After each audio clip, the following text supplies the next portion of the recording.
What's up, guys? I am back. This is the 44th episode. I have brought on a really dear friend of mine, Mychele Bisson. And Mychele and I met talking with somebody, I don't remember who it was that connected us, but we were talking about RV parks because I was hmm looking at leads. You started acquiring parks. So, Mychele, why don't you kind of kick us off here? Just tell us like what got you into real estate investing? How did you find like the communities? What got you started? Oh, wow. So, actually, the way that we started had nothing to do with Sub 2. We actually started before we had joined Sub 2. So, about 5 years ago, we were on the tail end of COVID. And, my husband actually, he worked in spirits and alcohol and was working in franchises. And with everything that was happening, they were closed. So, people weren't going to restaurants, business was going down. Thankfully, alcohol sales were still up, which, covered his company. So he didn't really suffer that much. But it was kind of one of those shocking moments where you just kind of realize that things could change on a dime. And Mhm. we didn't have a backup plan. So it was one of those things that just kind of freaked us out. And we were like, well, what do we do? And we had a friend, I had a friend actually, who was during all of COVID up and moved to Tennessee. Like her two kids were in a private college in Tennessee. She up and moved to Knoxville just out of nowhere. And I was like, how in the world did she do that? On top of that, she also bought a cabin in like Gatlinburg Mhm. and took her entire family for 3 months and just stayed in this cabin with the kids for 3 months in Gatlinburg. And I was like, what are you doing that you can just up and go buy a cabin and a house and have two kids in college and pull them out for 3 months to just hang out? Like, what's going on? So she came back to visit and was like, well, let's get dinner. And her and her husband came over for dinner. And that night they started telling us that they had been investing in real estate for about the last 6 years and that are 16 years and that they had all of these properties that were cash flowing. And that was kind of the word that kind of hit Patrick was the word cash flow because he was like, what in the world are they talking about? And so he, after they left, was like, I think we could do something like that. Like, why are we not doing something like that? And I tend to hear things a little differently because I've been interested in real estate investing. Or like, I read Robert Kiyosaki in like my 20s.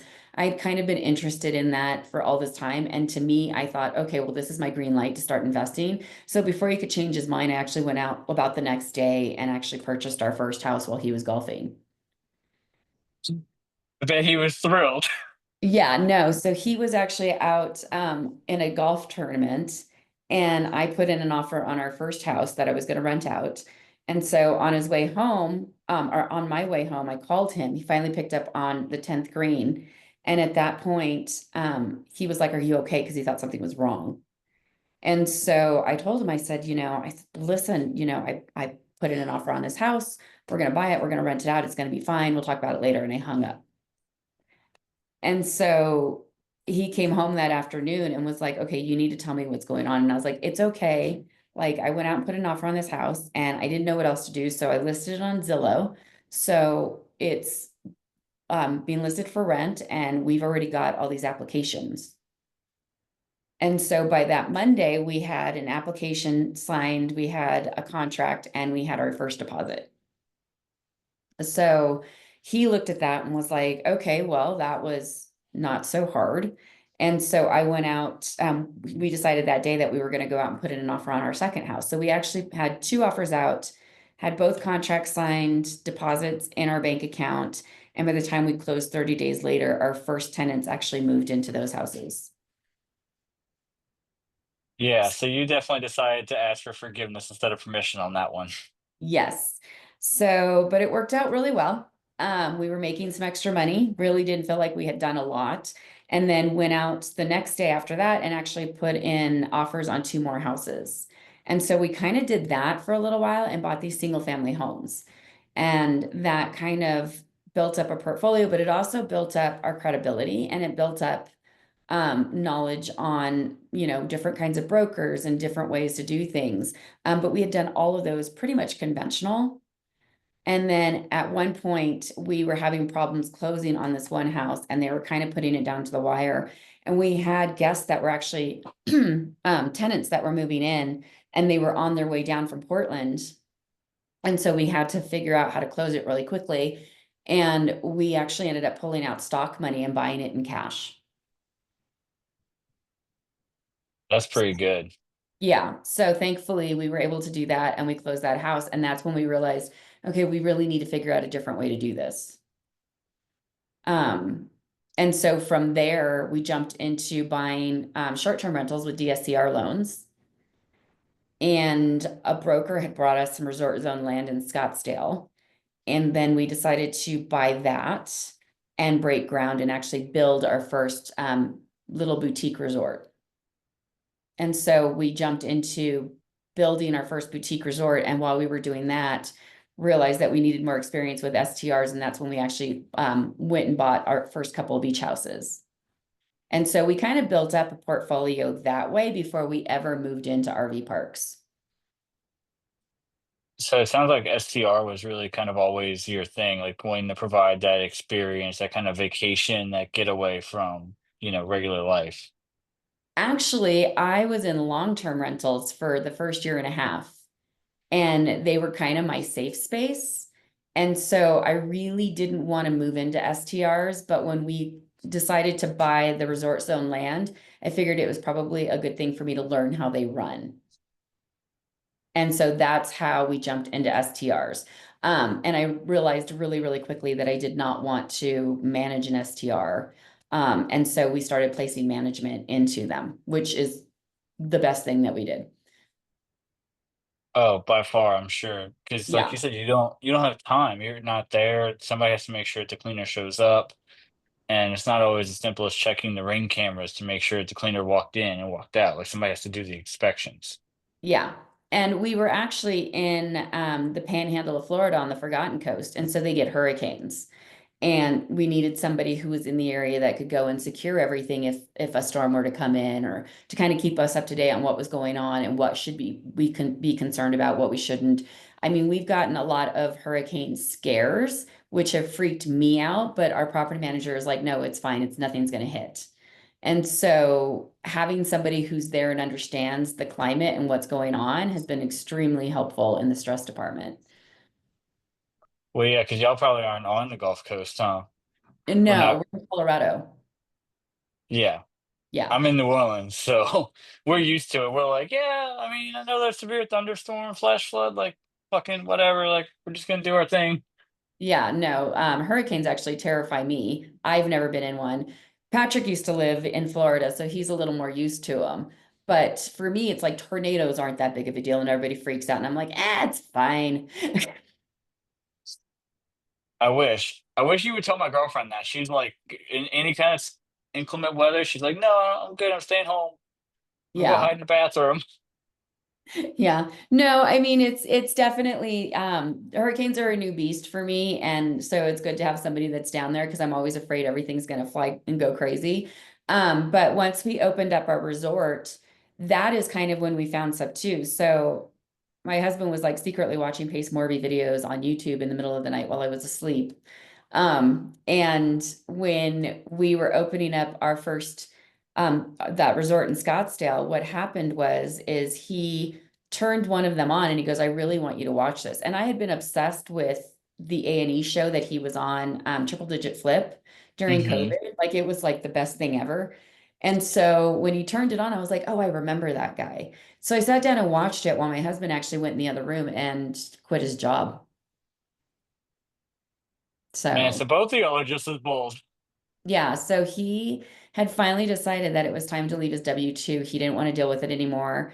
They were restructuring, the stress was just really getting to him, and he was like, I think we should just completely do this full time. So now we were 4 years in to our real estate investing when we finally found sub two. And so he was in the other room telling his boss what he thought and that he was leaving and how he should actually run his business. And I was signing us up for more information for sub two and getting us going there. And so we had our call about the next day, signed up right away, and literally hit the floor running. Like we signed up, did our first mentor call with Justin Tumanowski, and kind of told him our background and was like, we don't feel like we should go into single family homes. We've kind of already done that. We've already built a resort. We feel like we should be doing bigger things. And he kind of agreed that, once you've kind of built something as big as our property, like you kind of have to move into something else. And so from there, we started looking at mobile home parks, storage units, multifamilies, and actually RV parks weren't even on the radar. Hmm. And we that was when we still had Discord. And so Patrick was jumping into the Zooms, he was learning the underwriting. I was going through all the modules, which is nice because, as a team, we had kind of have double duty. Um, and he reached out to somebody on Discord that had a mobile home park for sale. And in the email that came to us at the very bottom was an RV park, which neither one of us had ever really been in. We'd never been in an RV. We'd never seen an RV park. Like we've seen signs for them, but we never really paid attention to them.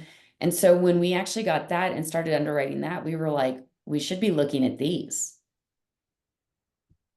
And so the numbers just made more sense to us. Yeah, well, and especially like I said, now that you're building that short-term background and you have a little bit more of an idea that you can perform that exit strategy and potentially net more.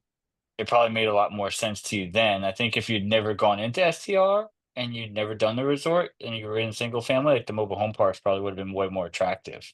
Yeah, I think the key is the management piece. Like I think we kind of went into long-term rentals and we were managing everything ourselves. And then when we went into short-term rentals, we ended up putting management in place. And I think that was kind of the pivot is that you start to realize that you can put other people in place and not have to manage everything yourself. And when we realized that, I think that was a huge game changer. I could totally see that, especially since you and I kind of had that sidebar conversation like last week in the Facebook group. I had said, like, most people have no ops whatsoever. Mhm. And that's the background that I come from is the ops, logistics, coordinating transport, materials, whatever. Um, and you had said that you were like, when y'all joined Owners Club, that was one of the most critical pieces that Pace kind of forced you to put in place. Yeah. Yeah. One of the first pieces of homework that he made us do is to build out our corporate structure, which is something that we had never considered before. And it was kind of eye-opening because I was like, why are we doing this? Like, I don't understand why we need to do this. It's not something that we're into. What does my corporate structure have to do with anything? And he actually wanted to see it. So then it was kind of one of those, okay, I have to get my homework done because I have to show it. And so we did our work. And when we actually started really looking at it, and started plugging away because at that point we already had two RV parks. And so we had management in both parks. Um, but when we really started looking at it and realizing how fast and far we wanted to go with this, we realized, okay, there's a reason why he made us do this because we need these people. And we're just missing it because we're too stuck in our own ways to understand that we need to bring people onto the team. And so after the second park and we started realizing we built out our structure, we actually started interviewing for our first CFO. And so that point we brought in an underwriter and CFO, and that's where Pat O'Brien came in. And so he was the first person to join our team. And so we had built our fund, and under our fund, we had brought him in. That makes sense. So that's how y'all got Patrick Square. Yes. So yes, that's how I have Patrick squared. So I have two Pats that run a lot of everything behind the scenes, and it's really great because they're amazing at what they do. So Patrick actually does operations and he handles all the day to day. And we actually just brought in a national director of parks. And so he works underneath Patrick and works directly with all of our managers and does all of our hiring, all of our park ops. And then we actually just brought in a whole team that does nothing but operations, so they refine all of our ops in all of our parks. That's my favorite part of it is just to go in, just do like the internal audits and being like, you don't need this, you don't need that. We do need this, we need this. There's a very obvious hole. Like, let's plug this Yeah, and let's just get moving. yeah. And so that's literally what they do. So they work with Brian and Patrick. So Patrick now more oversees everything, and now we work mainly with sellers and investors. So I usually work a lot with the sellers. and on closing the deals with Patrick. And we go out, we evaluate, we do all the due diligence. Well, he mainly does all the due diligence. And then I go out and talk with sellers. And with the two of us, um, there's always one person who's very focused on numbers and one person that's very focused on the legacy. And so I can appeal more to the legacy person and he appeals more to the numbers person. And so we kind of get them both on board. That makes sense. One of y'all has to be the good cop, and the other one's got to be the bad cop. Yeah. So, and that's how we kind of work with getting people to sell us their parks for preferable terms. The park that we're currently working on that we're getting ready to close is a park that actually is 54 pads. It has a motel, 5 cabins, and it's a fishing charter camp. And so we went in, negotiated that for seller finance, then turned around and went to the people who own the land next door and we negotiated their land and the land next to them. So we're actually buying all of that. All of it is under seller financed from each one of them, and we're going to turn that entire thing into a giant fish camp. And it's going to be about 150 pads when we're done. That'd be beautiful. Yeah. So, and it's Plus the amazing. motel, plus the cabins too. Yeah. So we'll keep adding on to that. And then it's a really popular fishing camp destination. It's a small, small town. But with that, we're actually going back to the town and saying, we're going to bring in all these tourist dollars. How can you help us with expanding this park and get some help from the city with like grants and things like that? Yeah, anything that the cities can do to help, even if sometimes if it's just expediting permits, if you have to get them.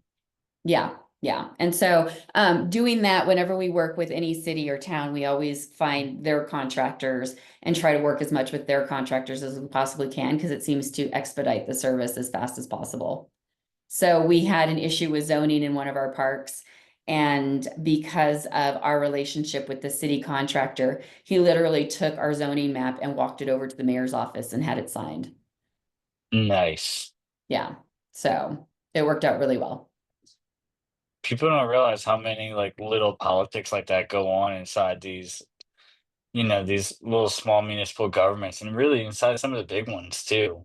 Yeah, especially in the little ones, like when everybody knows everybody and you're the outsider, the best thing you can do is find the people in the room that you need to know and become friends with them. So we've gone to lunches, Patrick has joined a Rotary Club, we've done golf outings, like we've done all kinds of things to be with the people that make the decisions to make things a little smoother and make them an easier process. Sounds like so far it's working. Yeah, so far we've done pretty well. So, knock on wood, hopefully it'll keep going that way. But yeah, so we now are closing on our 6th park. Next week we head up to Alaska to open up our 5th park for the season. They open up May 1st. So that'll be fun. I love it up there. But I guess to circling back a little bit, so you found this RV park at the bottom of an email and you Mhm. started underwriting it. What does it look like from there? I imagine that probably wasn't the first park, right? Like that probably was just the first lead. No, that was actually the first park. Really? Yeah. So we got the first park. It was this little 2 sentences at the bottom of an email. It was listed for $3 million. It was located in a huge tourist town, and I knew the tourist town. So when we looked at it and we got the numbers and the P&Ls and the T12s, one, the books were horrible. He barely kept any books. The numbers that he showed were not supportive of the price that he wanted. And so this was at the end of October. So we went back to him and we were like, listen, like we're interested in your park, but the price is way too high. This is what we'll give you. And so he agreed to lower the price from 3 million to 1.8 million if we closed before the end of the year. And so we came back and said, okay, well, we will close by the end of the year if you give us seller finance terms. So you've got to remember, like, we're in sub two maybe a week at this point. We know nothing about seller financing. We know nothing about sub two. And we're literally just throwing phrases out to see if they stick. Like, this is how ridiculously easy it was to close our first part. And it always surprises me because people act like it's so hard and it's really not. So we go in there and we're like, we want to sell our finance deal if you want us to close in the next, couple of months before the end of the year. This is the end of October, so we've got 2 months left. And he goes, great. How much do you want? Not knowing anything, we say, oh, I don't know, like 30%. And he says, okay. And so we're like, okay, well, we're winning. We got 30% seller finance out of this guy. So then we're also plugging away at banks. We're looking for connections with private money people. We don't have 1.8 million to close this park, but we've got 30% now. So the bank originally turns us down, and we're like, okay, great. Now we've got to go all with private money. So Patrick goes into the Daily Dial with Caroline Kane. He Hmm. sees somebody in there who is from Missouri. Our first park is in Missouri. We actually now own 3 parks in Missouri. Um, and he's like, hey, I need to talk to you. And the guy's like, I'm brand new. What do you mean? And he goes, I don't care if you're brand new. You're in the state that I need. I need to talk to you. So he sidebars him and he tells him, hey, I've got this property under contract. I need a private money lender. Do you know anybody who's an investor in Missouri? And the guy goes, I think I might know somebody. So he connects us with this guy. It's the week before Thanksgiving at this point. So we're now 2 weeks in. Connects us with this guy. He's in Hawaii on vacation with his family. He calls us back. We're having this conversation, and he's like, yeah, it sounds like it's in my buy box. So we are like, great. So he tells us, I'm going back next week. Let's meet at the park and let's talk about your vision. So we meet the gentleman at the park. We walk him through what we're doing, and the guy goes, yeah, I could probably do like 350, 400,000. And so we're like, okay, well, we've got another 350, 400,000. Now we've just got to find the other million, right? So the guy goes, you know what? I'll take you to the bank. I'll sponsor you at the bank. And so he takes us to the bank that originally turned us down because we needed a sponsor and we didn't have one. And he sponsored us for that loan. And because of him, we actually closed that with preferred terms, 80% of the loan, which is unheard of in RV parks. They usually max at 60. They gave us Hmm. 80% of the loan. And so now we've ended up with all of the money plus a $500,000 in CapEx. So we were able to go in on day one and literally redo the entire park. We rebranded it. We tore down buildings. We cleaned it up. We got rid of all the tenants, including a drug dealer that were living on site, and we're able to completely rebrand that park. All of that because Patrick went to the Daily Dial and he simply said, hey, I see you, like, Mychele, you're in an area that I need help in. Yes, Like, let's I need talk.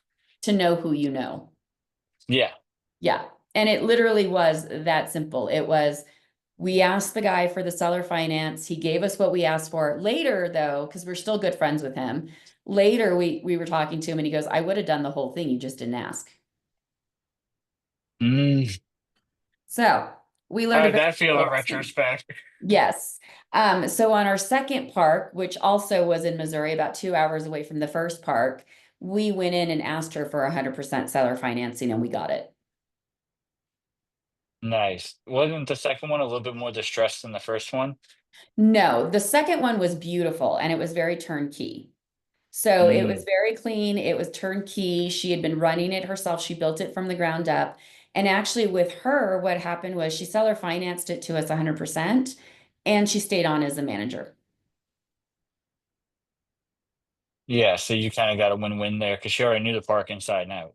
Yeah. So, and we are actually just now talking about retiring her out full time.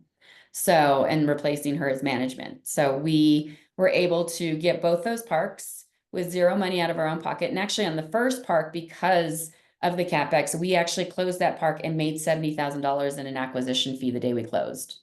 And then walked into $30,000 worth of um, park fees for the month of January and moving forward. This is a good question. So Chris asked, he said on 100% seller finance, what is their advantage for doing that? It actually helps them in their taxes. So she doesn't have to pay as high of taxes if she would have cashed out at a $1.3 million loan. Or yeah, 1.3 million, she would have had to pay taxes on that all right away. And she would have walked away with less money. Being that she stayed on as her biggest investor, she actually gets to take advantage of the tax advantages from the depreciation of the park. And she also does not take that solid hit in the beginning. Yeah, I imagine She that hit walks would have away with been more of her very, money. Yeah. On top of that, she was originally asking for 1.6 million. We ended up doing it at 1.3 million and giving her 5% interest on her loan, which made her the bank. And that way she ended up closer to 1.56 when it was all done and said. So she ended up closer to her seller price. Is there any particular reason why you did it that way instead of just giving her the 1.6 on 0%? We did it that way because we wanted to show her as interest in the bank. And so she was getting interest payments, and you don't get taxed on that. Mm. Yeah, I wasn't sure if there's a particular advantage to structuring it at a lower principal with interest, or if, structuring it at the same principal with no interest would have, you know, messed with those tax advantages in any kind of way. Yeah. Well, we also structured it for the first 3 years. We were only paying interest. And so our Mm, payments were also lower. that makes sense. So it They're all worked paying, out, and she got closer to where she wanted to be. And we actually got it structured exactly the way that we wanted, with a lower payment going in up front until we stabilized it. And she actually has increased the park by 15% since she's been running it for us. yeah. So how are you having these conversations with sellers? Because that is one thing I do see. A lot of the valuations are way off. You did say the first park was like 3 million. You got them down to like 1.8. I do see a lot of people, and I'm sure you do too, that they're very sentimental, right? Like they pick up Mhm. the park, they built it for 20, 30 years. Maybe they don't want to give up that equity. So like, how are you having those conversations? Well, one, we show them that their park is not necessarily worth what they think it's worth. At least for us, because we buy at a certain cap rate. We won't buy anything below a 10. And so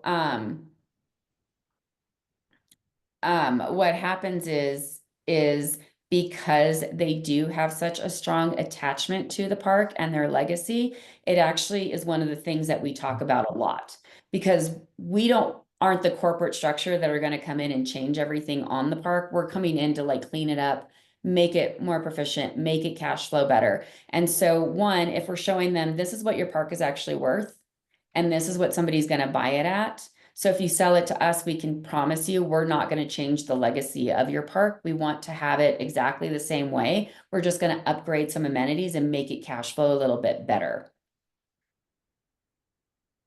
That makes sense. So you're really kind of, in a way, tugging on the heartstrings. And I'm sure your offer is probably better than some of the other offers that they are getting too, right? Like, I see Well, not that a lot. necessarily. I think sometimes there have been a couple of times where we've actually gone in with a lower offer, but because we've connected so well with the sellers, they end up selling to us anyway, because they just they want to work with us.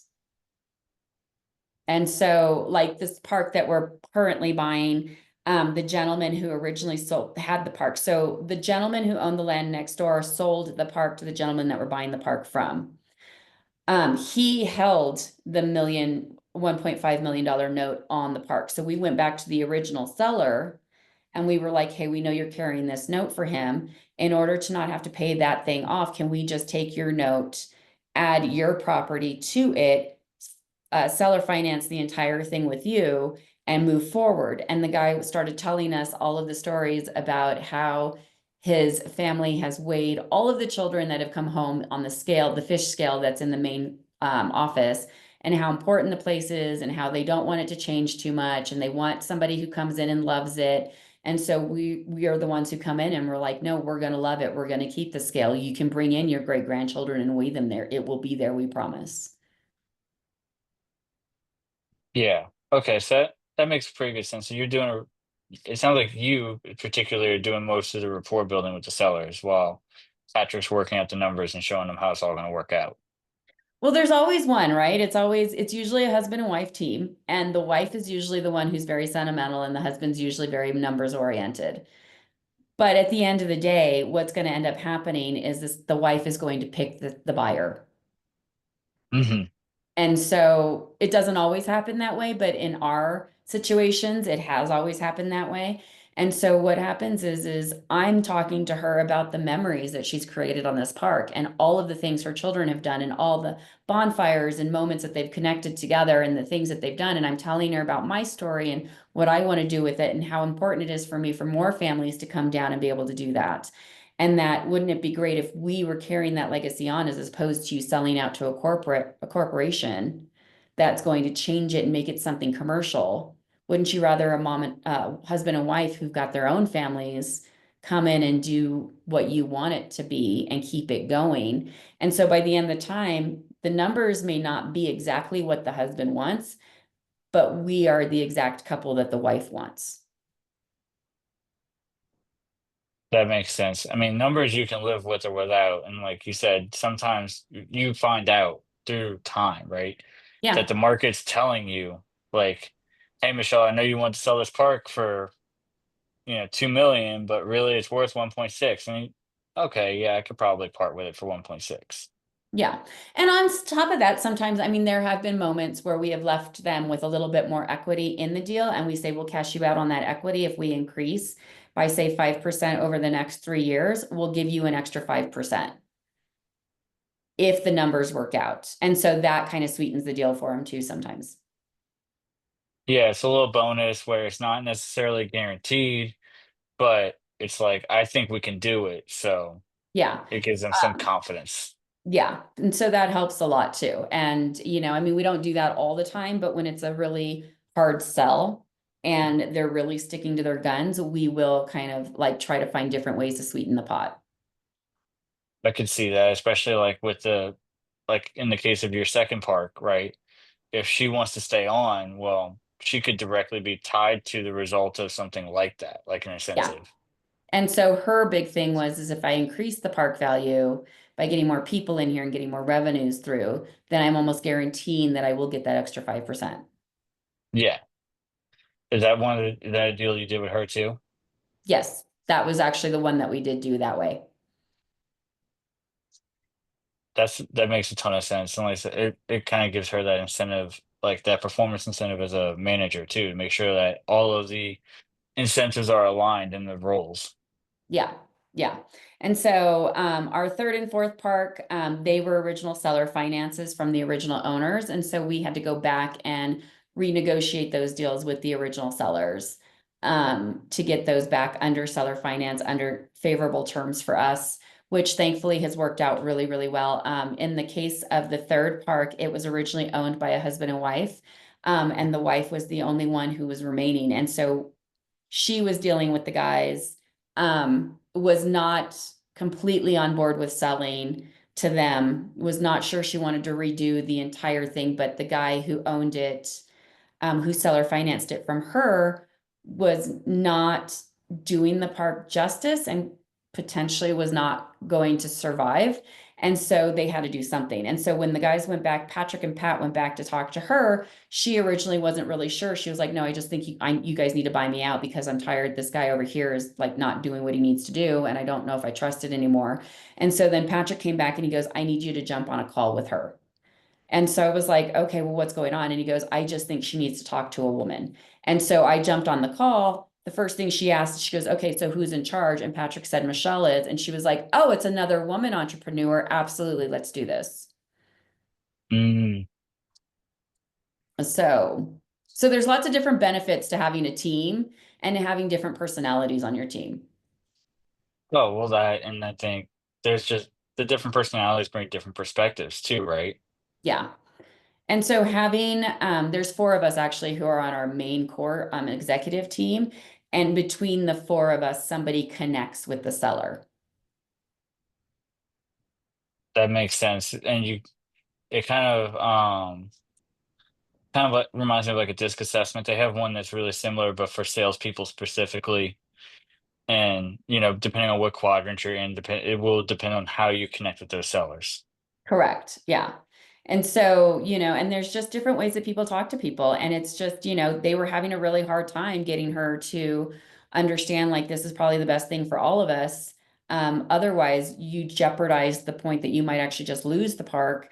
And it kind of came back to, for her, she just wanted to see another woman in control of the park. She thought, you know, I just need to know that somebody's going to really put their heart and soul into it. And so now with that park, one of the things that I promised was that we would bring back all of the old charm from the old park that she had before it was taken over. And so we've kind of gone back to some of the things that she originally did. Her son actually came to visit us a couple of months ago and kind of told us all of his childhood memories that were on the park. And so we've reinstated things like duck derbies and fishing tournaments and stuff like that that he enjoyed growing up on the park.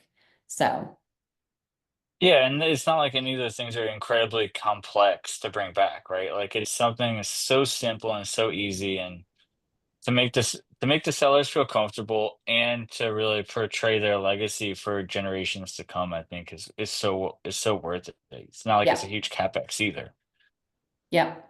And that's you exactly know? it. It's just they built this, they thought their kids would take it over. Their kids decided not to take it over because they wanted to do other things.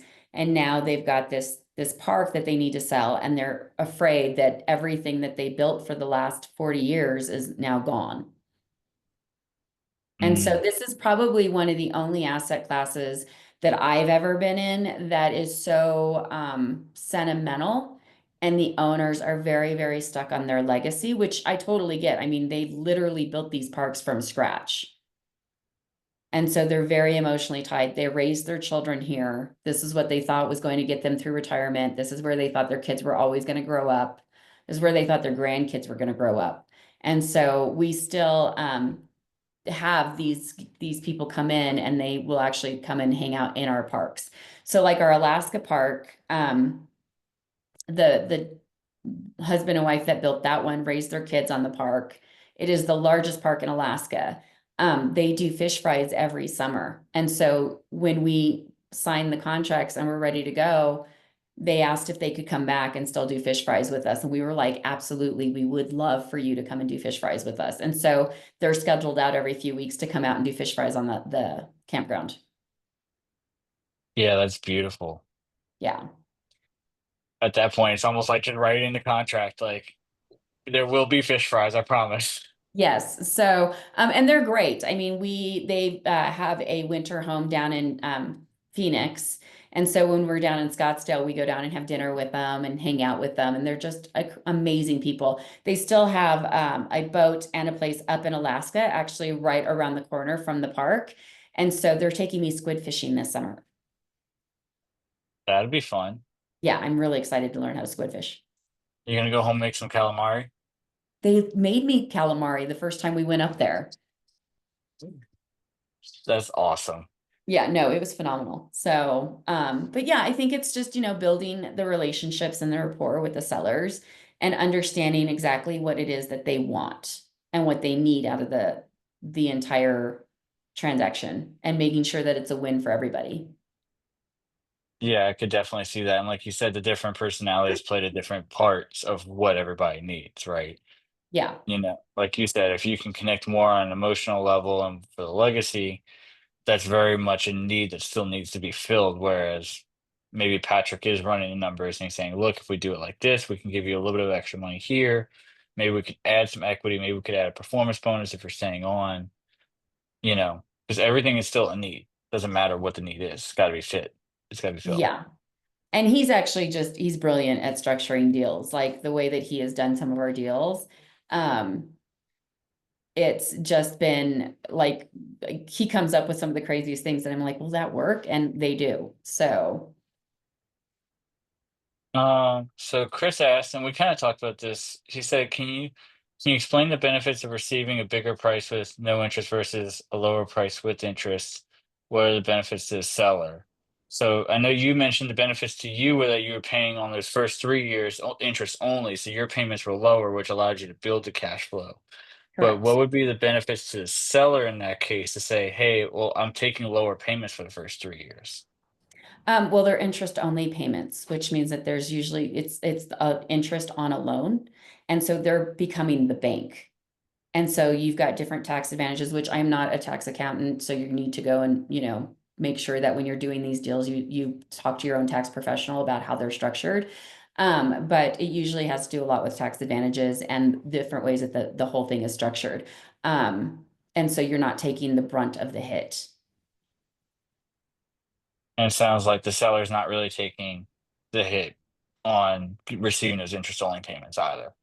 Correct. And so because of that, you are shown more as giving a loan for the park and you become more of an investor or like a private money lender. Cool. Krista, gotcha. Yeah. So good. And so you can still take some of the tax depreciations and benefits when it comes to the asset. Yeah, that's awesome. I know that there's so many different creative ways to structure it, and that's why I love listening to you guys when y'all talk about it and Pace when he talks about it too.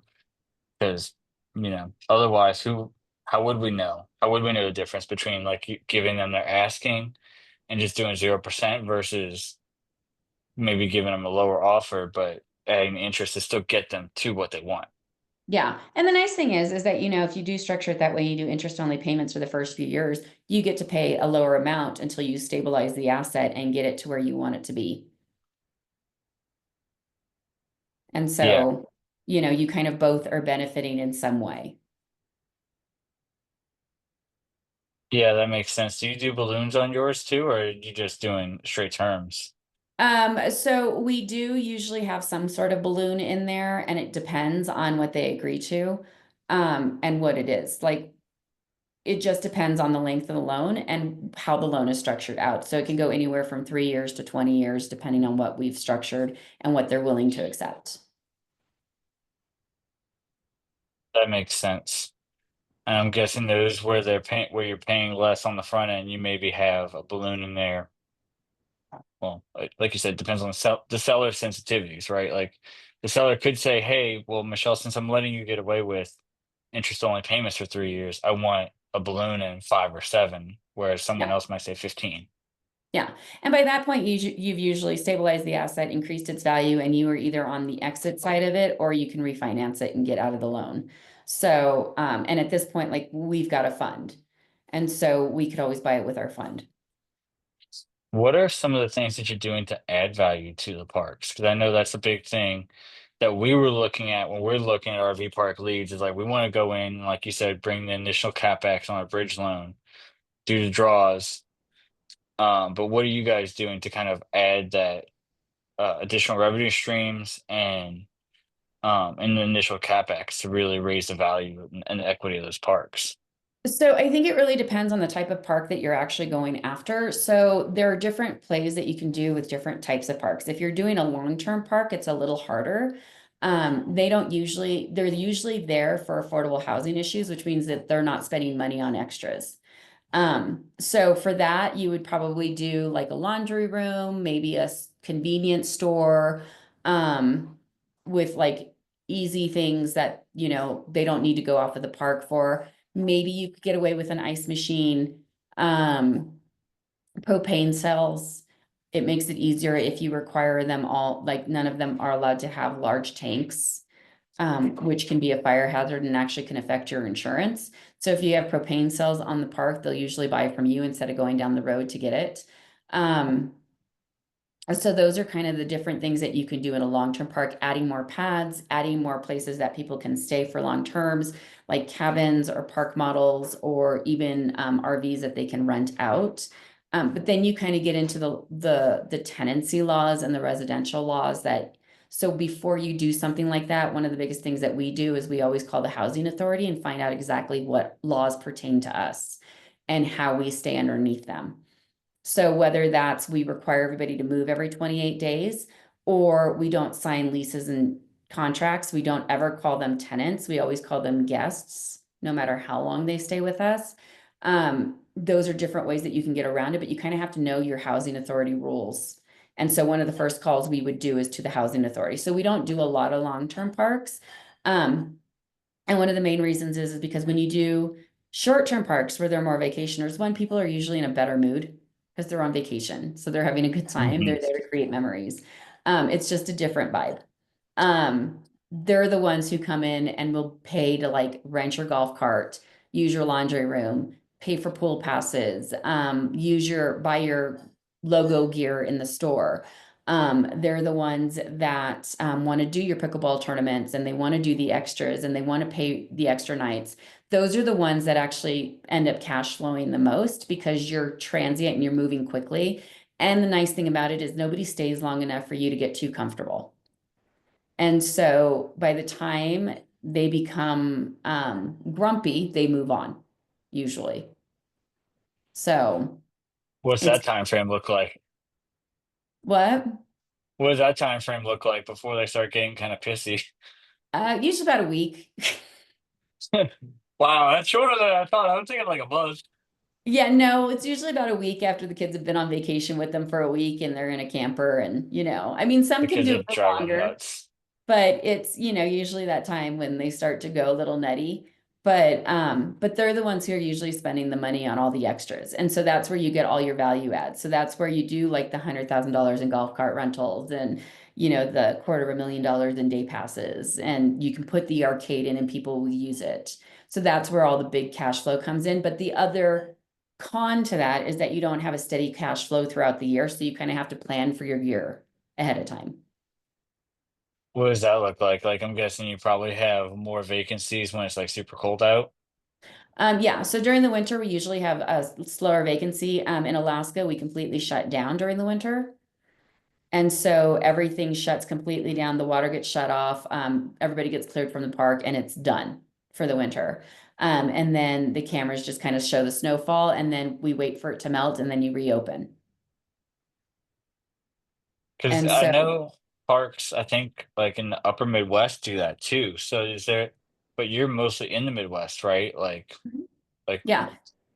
so do you, because those RVs are not winterized, do you have to shut down any of your other parks, like in the Midwest, like in Missouri? So Missouri and Virginia are where we have our other parks, and it really depends on what's going on. So one of our parks, we shut down almost all of it except for one line, and we keep that one open for guests that come in.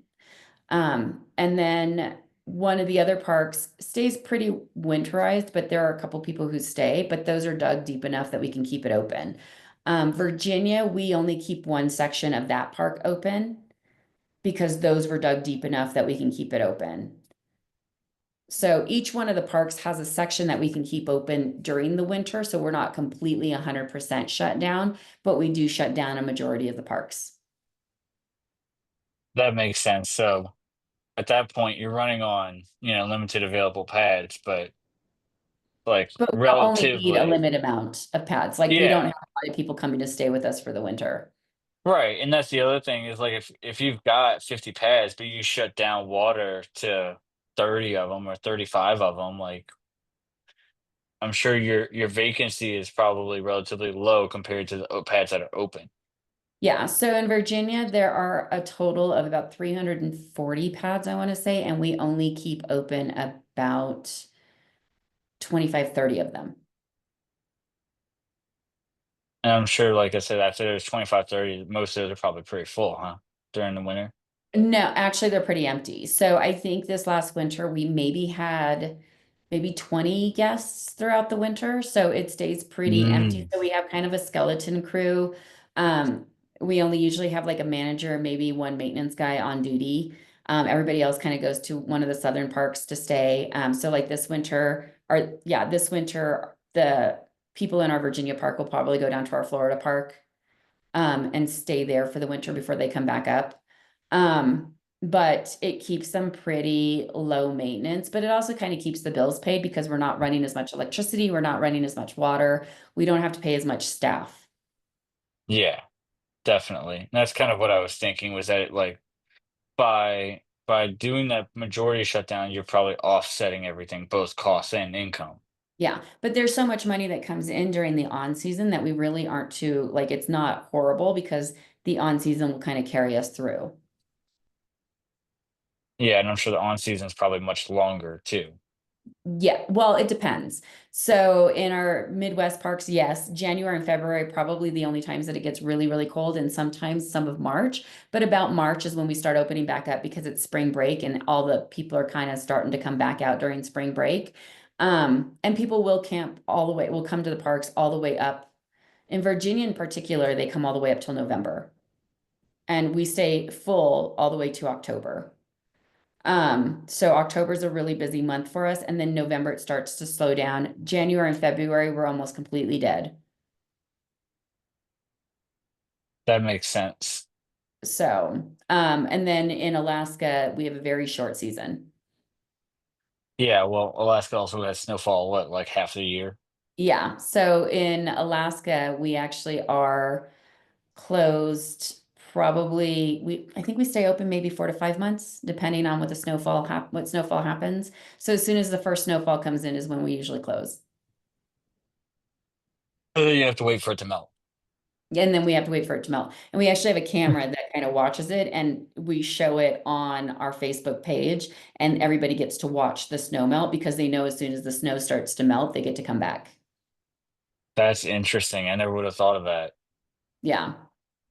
So, and they get really excited because it's in Valdez, so it's a really popular destination. You could probably include that in like an email newsletter too. Be like, hey, so this is where we are. Like, we should be opening up in a couple weeks. Here's the camera view.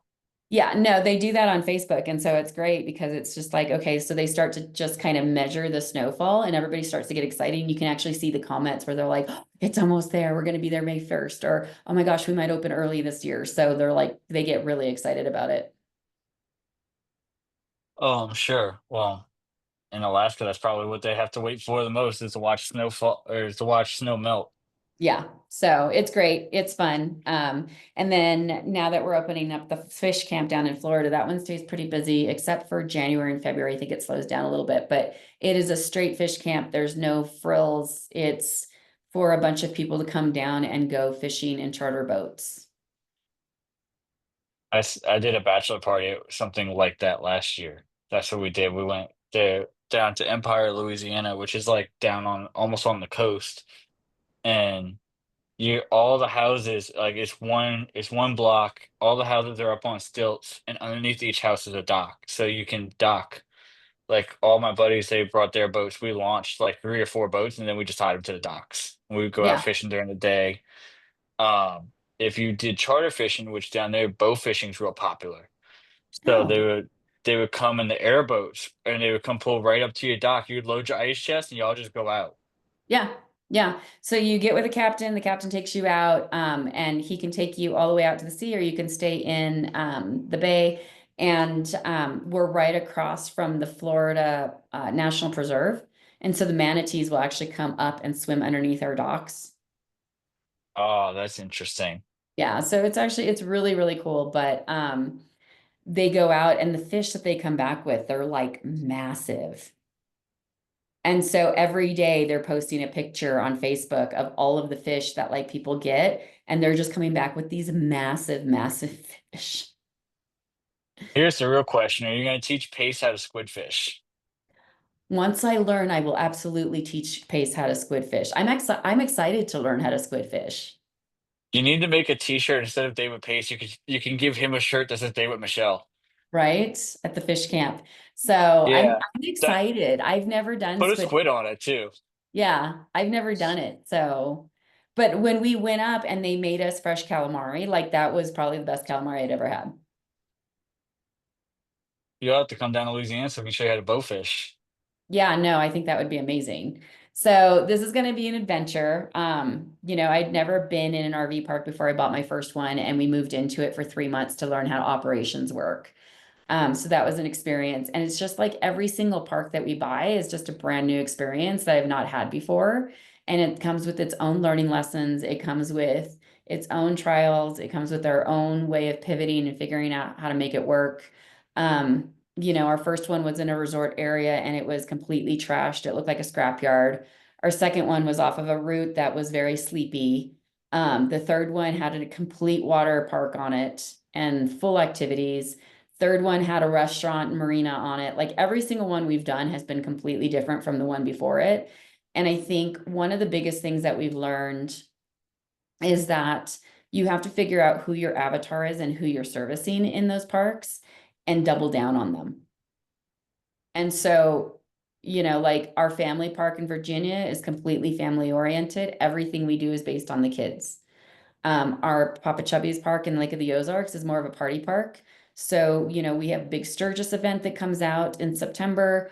It is a bar and grill. Everything there is about partying. And basically, we call it the Redneck Margaritaville because it's right across from Mm. Margaritaville.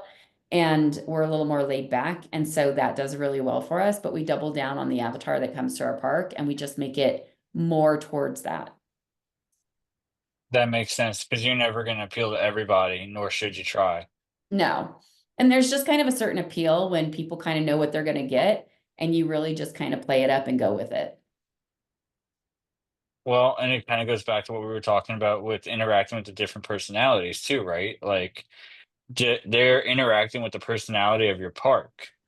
Yeah. Like the girlfriend and I were talking about this yesterday because like she has a photography business. I have my own firewood business, and the ethos, the branding, the messaging are both very, very, very different. You know, and that plays out like when her and I walked a couple of properties. It played out exactly like you would expect it to. Like, Yeah. I'm no nonsense, I'll make you laugh, but, like, I'm not here to bullshit you. Yeah. And she's very sweet and kind and soft and gentle and does all of the things to, like, kind of, you know, play to that not play to, but, like, to speak to those people's emotions and what Mhm. is motivating them. Absolutely. And it really does play well for you when you do it because at the end of the day, like, sometimes coming off with the numbers can be too cruel and you've kind of got to play that softer side.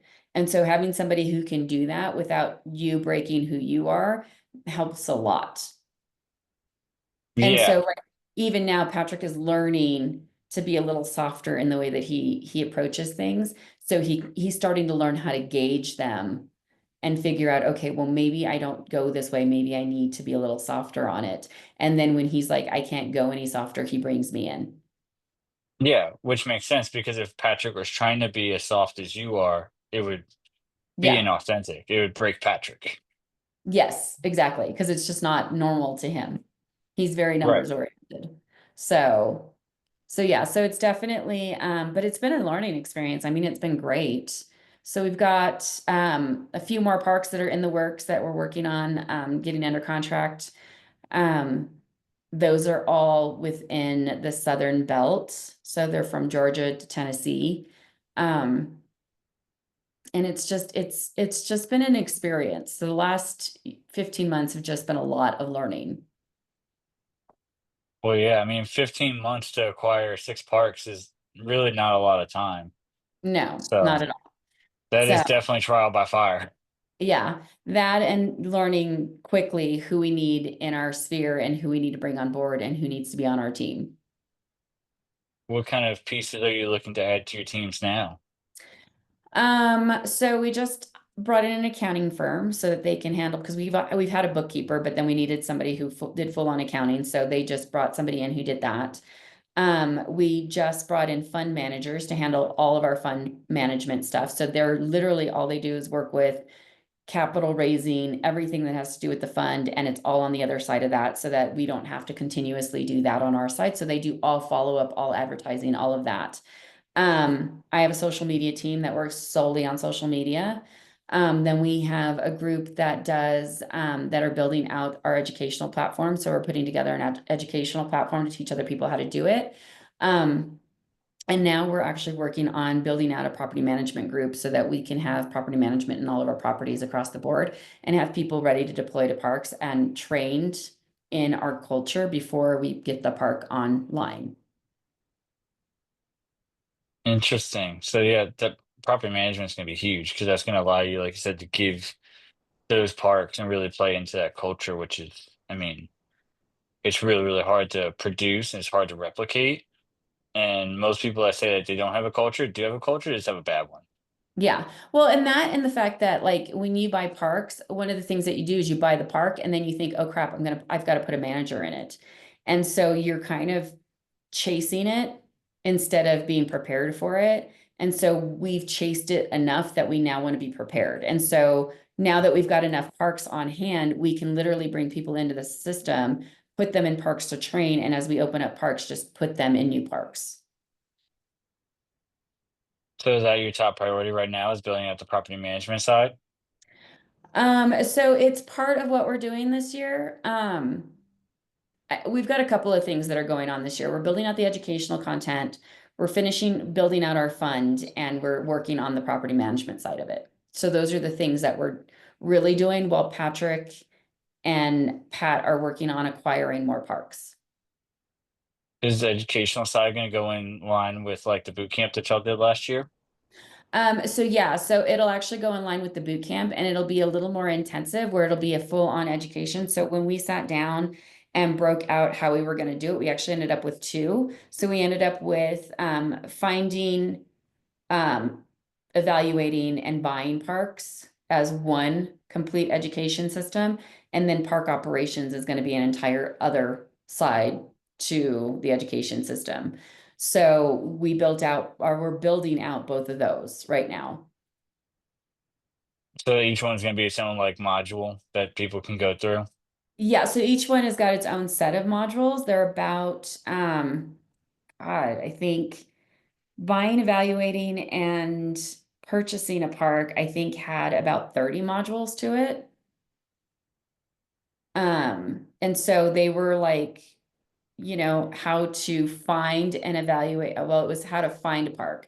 So literally everything you do in order to find a park, how we work with brokers, how we talk to them, how we work with sellers, what we're doing there, how we're negotiating these things out, then going through all park due diligence, how you find all that information out, how you evaluate if it's a good park, how you raise capital, all of that stuff goes into that portion of it.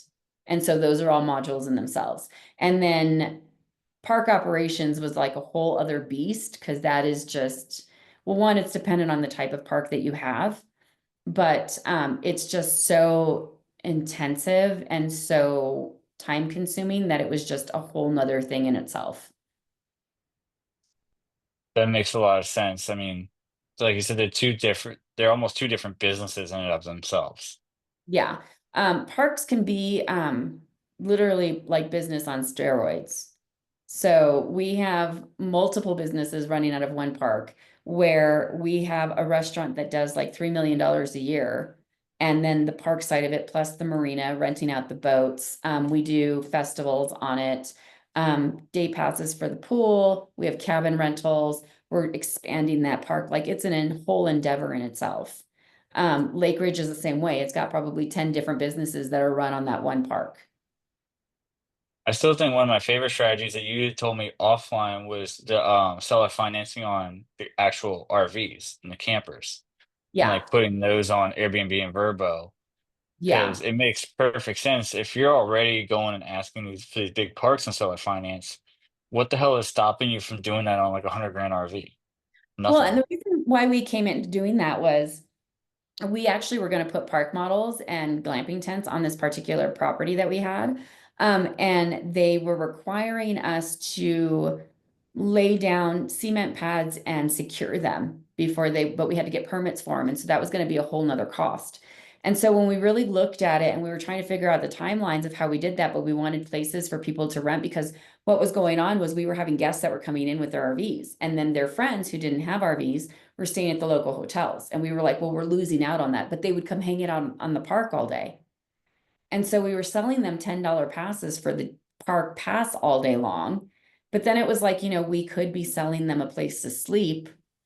And that's when we started looking at park models and things like that. And there was so much red tape to get all of that done that we were like, when we really stopped and looked at it, and I was like, well, why don't we just put another RV on the park? Like that would make sense. We're an RV park. They expect RVs to be here. So instead of getting permits to put in cabins, let's bring in a park. And so the first one that we did was one of the gentlemen, his family had to, it kind of happened all of a sudden. It was like, I have this weird feeling like thing where when you need something, it just falls into your lap when you need it if you're aligned with what you're supposed to be doing. And so, Hmm. one, the park fell into our lap. We really weren't expecting to get that. Um, but two, like when it came to the seller financing of our first RV, literally, I think the week after we decided to do this, one of our guests, kind of started going through some dementia symptoms. And we'd already seen it a little bit. But he was very quiet. He was a very sweet man, and we really enjoyed having him there. But he would start to get lost, or he would start thinking that he was walking his dog, and then he would find, like, I would find him on the park, and I'd be like, "Are you okay? What are you doing?" And he thought that, well, one, he started thinking that I was my husband's daughter. So he kept referring to him as my dad. And he was like, "Can you go get your dad to help me find my dog?" And I was like, "Okay, but my dad's not here." So, like, it was Hmm. just little things like that. And then one day his family showed up and they were like, "We're just really concerned and we want to place him somewhere. So we're going to just take him. And, you know, Camping World's going to come and pick up the camper because we're just going to let them take it back." And so at that point, we were like, "Well, wait a minute." And Patrick was like, "What if we just took over the loan? So sign it over and we'll take over the loan." And so that just made it so much easier for them. And so they just did that, and we've had it ever since. So then about 2 weeks later, one of our other guests who had one there that he kept there so that he could come back on the weekends, he called up and he goes, "I'm going to actually sell Camping World my trailer for $20,000 or $18,000. Um, so they're going to come and pick it up. I'm not going to be able to come back. I have to move across the country. My daughter's husband left her. She's got 3 children she needs help with. So me and my wife are going to go move down there and help her." And my husband was like, "Well, will you just seller finance it to me and I'll give you more?" And so he seller financed it to us. And so we ended up with 2 campers that we rent out, and they're booked almost all the time. So it sounds like if you wait for somebody to call you and tell you that Camping World's going to be on your property to pick up the RV, that means they're really, really motivated. Right. Yeah. No, it kind of was crazy how it all came together and how they just kind of showed up and were like, "Hey." And we ended up with these 2 travel trailers. Well, one's a fifth wheel and one's a travel trailer. Um, just kind of the next week, we kind of put it out there in the universe, and all of a sudden we had 2. So yeah, it was crazy. So you're going to add any more? You said those two seem like they stayed up booked out consistently. They do stay pretty booked out consistently. We are going to be adding more. We kind of wanted to see how it would do, and they did really, really well. And so now we're actually going to add more to them. One of our campsites, we're actually adding A-frames and cabins. I just signed on an affiliate with a cabin company, and so they're going to be adding cabins to a couple of our properties so that we can shoot content for our social media pages for it. And so I kind of got a really smoking deal on some awesome cabins that way. I mean, that is a good way to do it, especially if you're, as I know you're building your following with your social media team. I mean, that's negotiating power with these with like the cabin manufacturers. Yeah, one of our bathroom uh reels actually went, I think it went like viral. It was like 3.4 million views on it. And they sold, I think, like 250 of these bathrooms, prefabricated bathrooms or something ridiculous. And so they actually came back and they were like, "Hey, will you put some of our wagons on your properties and do content with them?" And from there, the cabin company came in. And then I had another affiliate come in for RV Fix, which is Bish's RV maintenance program. And then, so I've gotten a couple of affiliates in the RV industry that I work with pretty regularly.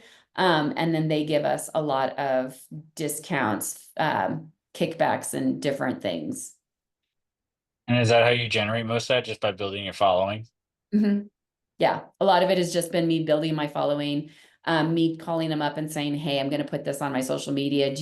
Are you okay with that? Can we work out a deal?" And they usually always give me some kind of a kickback or give me something for free. That's beautiful too. A little So extra secret hidden revenue stream. yeah, so it works out really, really well. And then I get things like cabins on my parks, which is amazing. So I think we're in the process of putting 5 of them on one of our parks and 2 on another.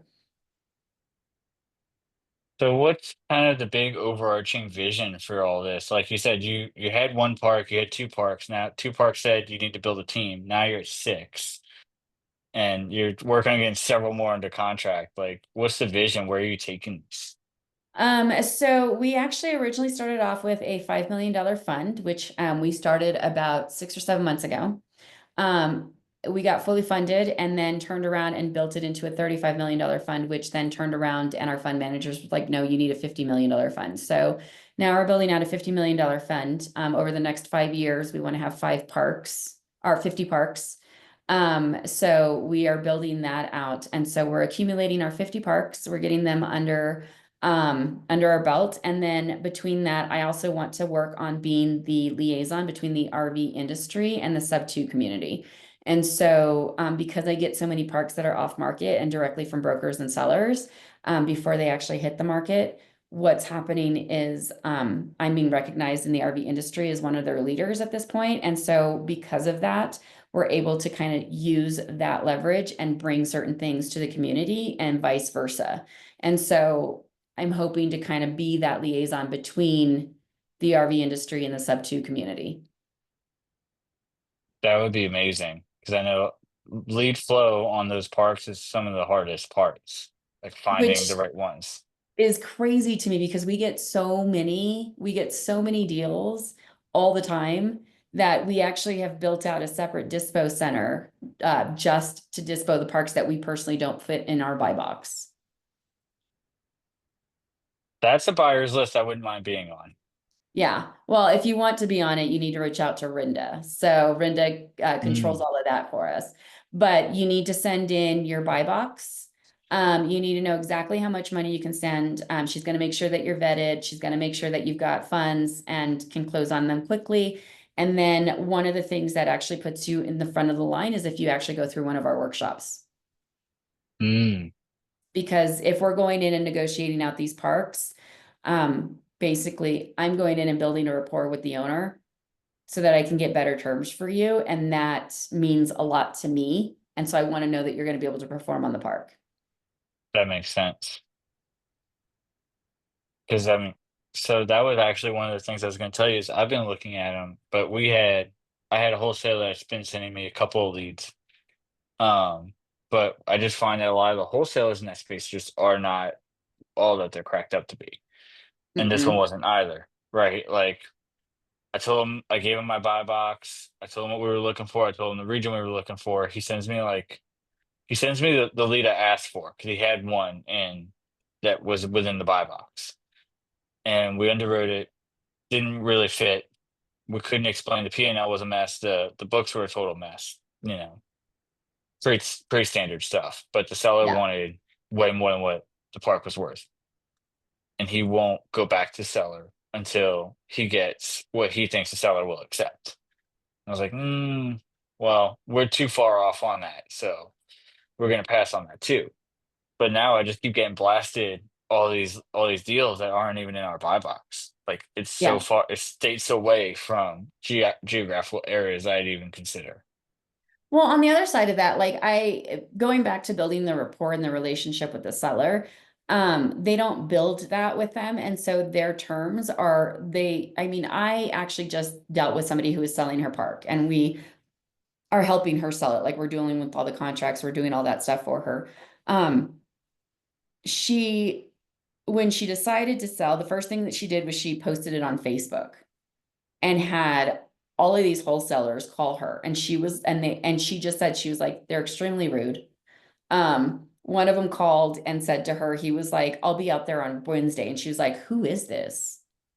And he was like, I'll be on your park to look at it. So we're going to get it under contract. And she was like, I don't even know who you are. Hmm. And like that was the conversation that she had with him. And so she was like, no, she goes, you need to call this group because I'm not dealing with this. And she called me up and she goes, I gave them your phone number. I don't want to deal with this. They're scaring me.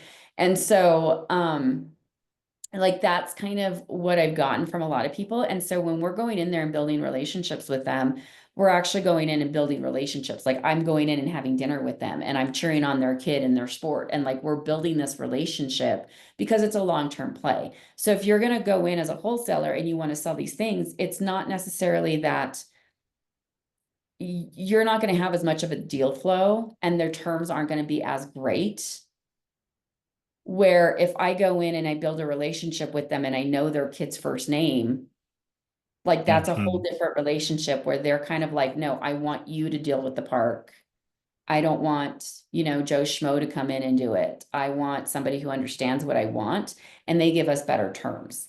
And so at that point, I can go in and say, okay, well, we talked to him about seller finance because a lot of parks that, like all of the parks that we bought originally, none of them wanted seller finance. And all of them ended up with some sort of seller finance. And so that has a lot to do with the relationships that we bring to the table. I find too that most of the wholesalers, at least the ones that I've interacted with, they just don't know how to underwrite the parks. So Yeah. they're almost like taking the seller's word for it. Like Mhm. if you're telling me that you have a $3 million park, but you would put it under contract with me for 1.8, that sounds like a deal. Truth is, Yeah. when you underwrite the park and you look at what the actual NOI is, comes back the park's probably worth like 700. Yeah, well, so and that's the thing, right? Is that when you don't know how to underwrite a park and you're not really focused on that asset class, you don't really know how to evaluate it. And so sometimes when it comes to sellers, what they're doing is they're going, well, I got an appraisal done on the park, and we're like, that isn't really how this works. This is a business you're selling. And yes, we can take some of that into consideration, but you're still selling a business and we have to cover a loan. Yeah, I do find the appraisals definitely um they anchor the sellers high sometimes. Because that was what happened with the first park that we looked at. And I was telling you this. So the one of the main reasons that park didn't work out was the market. But the other main reason was because when we walked it, there was like 100 grand deferred maintenance. Yeah. So we're looking at it and we're saying, hey, we'd probably buy this park. We offered you 650 verbally before we like looked at it. And now we're looking at it, we're saying we really need to be like in the fives. And Yeah. they're telling us like, well, we think we're giving you a steal at 650. It's like, I'm sure you do. Yeah. But your And the FEMA sad thing contracts is, are about to run out, and like you got vacancies. You told us you didn't have vacancies, yeah. you know? That's a big one because what they do is they get these appraisals from people who don't really know how to appraise them.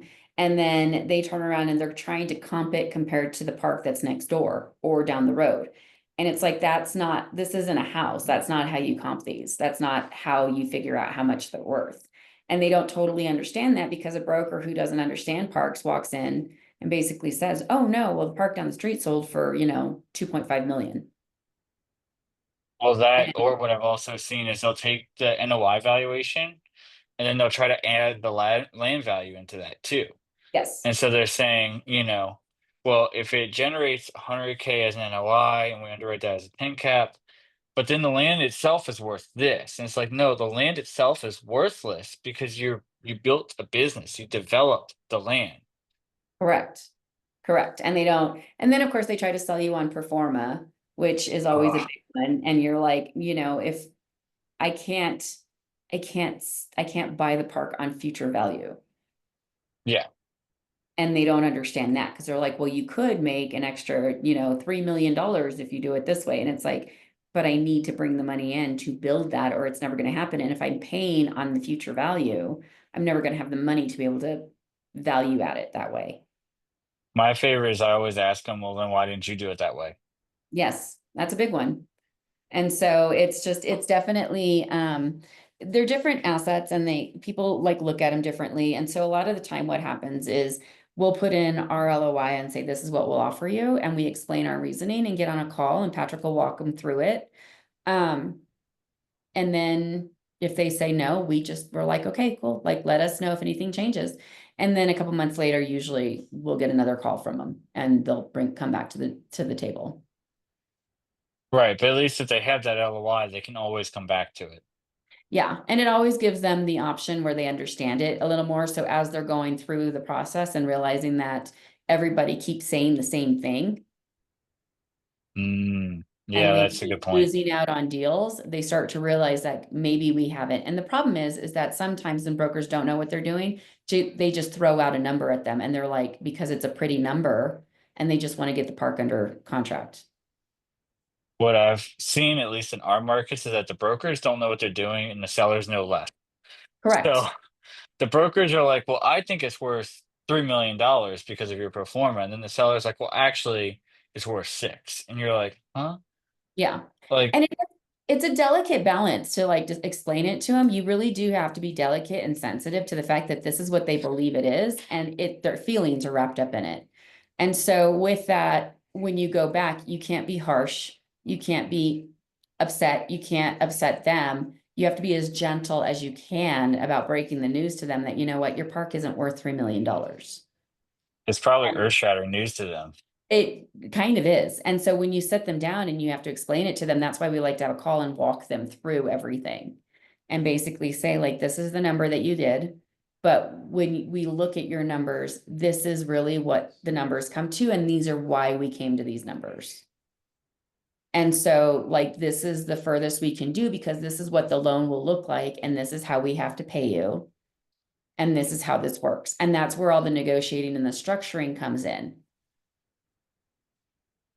That makes a lot of sense, and that was the other thing that the wholesaler didn't understand was, like, with the books being that messy, there was no way we were gonna get a loan. Yeah. Like, we couldn't prove anything he was saying. Correct. And that's another, like, that's just a whole, other thing. And then, of course, they'll bring in, like, their accountant or their lawyer who says, no, you can sell it for this much. And so all we can do is say, okay, well, this is how much we can offer you.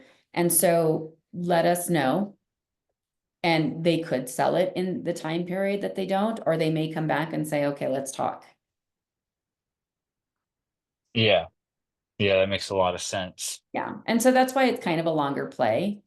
Like we first interacted on our third park in February. We didn't actually close it until November because they said no to our offer, and then in about June they came back. That was gonna be my next question was what does the time frame look like? So, when you say in longer play, you're saying probably 6+ months. Yeah. And so they just kind of have to go through the pains of realizing that they're not going to sell. And so once they get through that and they realize that it's not as shiny as they thought it was, and that there's a lot more work, and if everybody keeps saying the same thing, then they're going to come back and be like, okay, let's talk. Yeah, that time does kill all deals. Yeah. So it's happened a couple of times like that for us where we've had that happen. And it's fine. And we actually get it for a lower price than we originally offered by that point. Yeah, and I bet probably pretty significantly lower too, huh? I'm sorry. Probably pretty significantly lower than when they were at when you were make the original LOI? Well, by that point, then we've been able to go through everything and do all of our real due diligence and figure out what their real numbers are. And at that point, they realize, okay, you know what? Like, this is what it is. Now I understand how it gets evaluated. Like, this is how much it costs.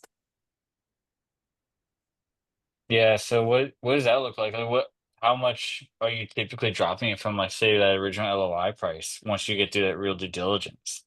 It really just depends. I mean, our first park, originally they were asking 3 million. We got it for 1.8. Our second, she was asking, I want to say it was like 1.8. We ended up at 1.3. Mhm. Um, the third park, I think they were asking 6 million originally. We got it for 4. Um, our fifth park, I think we got 1 million off of that. It was like a little over 1 million, 1.2 off of that. So, just knowing your numbers and sticking to what you know you can do, but then also building the rapport, showing them that you're trying to figure it out together, that you really want to work together. Building up that friendship really, really does work a lot in your favor because at that point you can go in and say, okay, like this is what your numbers are showing me. This is what we can do. And you do end up with like, the $1 million off. Yeah, that makes sense. I was curious about that because I wasn't sure if your LOIs when you were first offering them were, like, anywhere close to the asking, and then when you come in again, like I said, once you do that real due diligence, if it's dropping, like, 300 grand, 500 grand, million, a million, 1.2 or whatever. Yeah. And I'm actually going to rephrase that because it's not like we don't go in and put in an LOI right away. We've really never done that. We've done that once and we never closed the deal. And so we won't do it again. Um, what we really do is we kind of start engaging with the seller originally and then start figuring out how much it's going to be. And from there, we put in a verbal, like, this is what we think it's going to come out Mhm.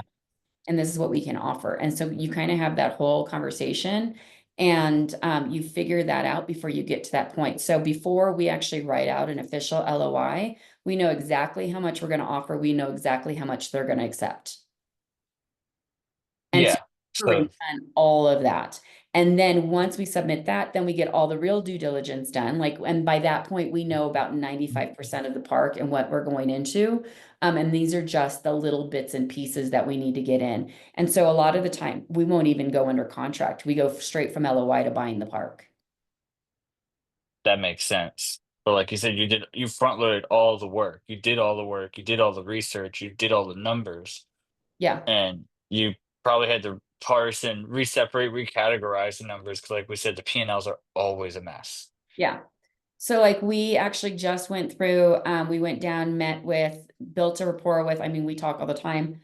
Um, Looked at, pulled the numbers, did the P&Ls, the T12s on a park that we have not put in an LOI on because we cannot agree on a number. Her number is higher than we want to pay. It's actually higher than her property. I mean, and her property is a great property. It is beautiful, it is clean, her books are straight. She's got amazing systems in place, great management. But she's a lot higher than she should be asking for. And so we cannot come to an agreement on a number. But she really wants to work with us. So she's been given another number and she turned it down because she wants us to submit a number and we won't submit the number she wants. And Mm, so we're kind of like just kind of hanging out and waiting it out to see which one of us cracks first, I think. Um, the old Mexican standoff. Yeah, so, but we have a great relationship. And so we're kind of both kind of waiting it out to see how this works out. But we've never officially submitted an LOI because we want her to come down on her price and we won't do it until she does. How far off is that? I imagine we're not talking like 50 grand here. No, it's about 1.5 to $2 million. Okay, yeah, so that's pretty significant. Yeah, it's a pretty significant jump. Because even a commercial, like 100 grand is not that much, like as far as like negotiating power. But if you're talking a million, I was thinking like 1 to 1.2. But if you're saying 1.5 million to two, that's a far jump. It is a far jump. But they also have probably one of the cleanest, most beautiful campgrounds. So I understand them wanting that number, but what they bring in does not justify that number. So it is very turnkey. So we are willing to pay a little bit more, just not that much more. Mm, yeah, that makes sense. Yeah. That's So, crazy. but actually, because her systems are so good and she's so great at what she does, we actually considered, we're working out kind of a side deal of if we can buy your park for this, we will actually hire you into our team to train all of our management. Hmm. I'm sure that would probably add a little chunk of change, at least just to sweeten the pot. It would also feed what she wants to do. So she would rather go into consulting. She doesn't necessarily want to run the park anymore. She wants more freedom. And so if she went into consulting, she'd have the freedom she wants. And this would give her the opportunity to do that with one based group. And it would give us the talent and the systems that we really want in our group because she's amazing at them. So yeah, so it's kind of a win-win on both sides. We're just kind of like holding out and trying to figure out where we're going to break on the cost of the park. Yeah, and it sounds like that might be one that you may have to throw a couple of those honeypot offers in, maybe a performance bonus, like you said, maybe the consulting bonus, whatever. Yeah. But I think at the end of the day, they're probably that might be the break, right? Like you might have to throw in a couple of bonuses, but they're not going to get 1.5. No, not that much over what they should be at. No. So Right. it's too much and we wouldn't be able to carry that loan. There's no way that it could afford to carry its own loan. And all of our parks, we've gone into every single park with zero money and every single park carries itself. You're doing the typical debt servicing being less than half of the monthly like Uh, cash flow. yeah, we try to keep them as close to half as possible. Some of them are a little higher. But it really depends on what's going on in the park and how seasonal it is. So, but it comes down to a lot of planning. Plus, all of the parks that we've been purchasing, there have been things that have been needed to be fixed. And so we go in right away and fix those things.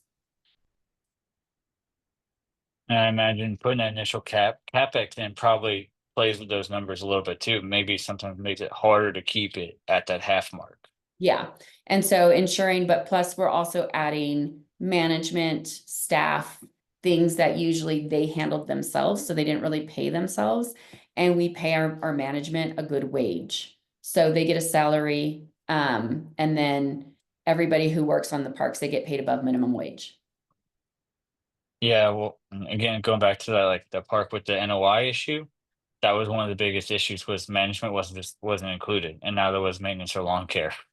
Yeah, yeah. And so those are things that like, like we're going to be taking on our end, which is why we won't go into anything that's below a 250,000 NOI.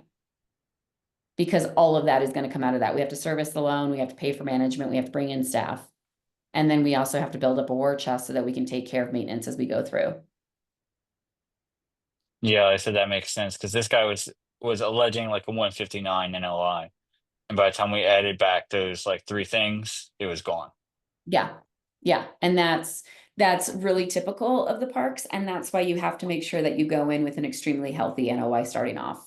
Because we know like we don't want to carry the park. Hmm. And so every park has to be able to sustain its own staff and sustain its own war chest and be able to do all of its own marketing. Everything has to come out of itself. And whether we're not paying ourselves a little bit for a little bit so that we can get everything stabilized, that's fine.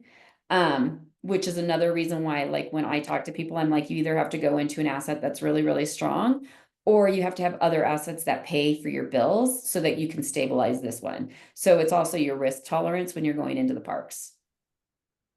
Yep. And like you said, you don't want to carry it, but you also don't want to operate it either, because that's what I don't think the sellers always understand, right? Like they're the ones operating it. I don't have a desire to operate it. I want to bring in a manager. Yeah. And so that's why it's like when people come to me and they've never run a park and they're like, okay, well, I've got this park and it's great and it does $60,000 in NOI. And I'm like, great. Okay, how are you going to manage it? And they're like, well, we're going to bring in a manager. And I'm like, okay, there goes your NOI. So now how are you going to pay for other things? How are you going to pay yourself? How are you going to fix something if it breaks? Now you carry that. Can you carry that? Well, no, I've got, this job or that job. Well, now you're looking at not making any money and now you're in debt Yeah. because now you've got to service the loan that you just took out for this, whether it's a seller finance loan or a bank loan. You're paying all of your money to a management staff, and now you've got no money for maintenance, and now you can't get any further because you've spent all of the money that the park was making. And that's because I think looks to people like it's really sexy to make an extra $60,000 a year. They don't realize that that's all gone, literally with the loan. Yeah. Well, and again, right, like that's because the sellers are making that extra 60. The sellers probably have it paid off or whatever. Yeah. So I guess the buyers, especially if they're green, are thinking like that Oh, 60 just transfers from you to me. correct. And And it that's how doesn't. that works. Right. Because I have to go get the loan or I have to structure a note with you. Yeah. And But like one way or another, it goes.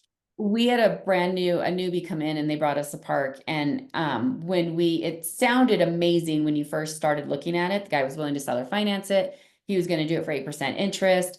Like it was all these great things. But when we actually finished it and underwrote it and we went back and we were like, you're going to be negative $100,000 every year.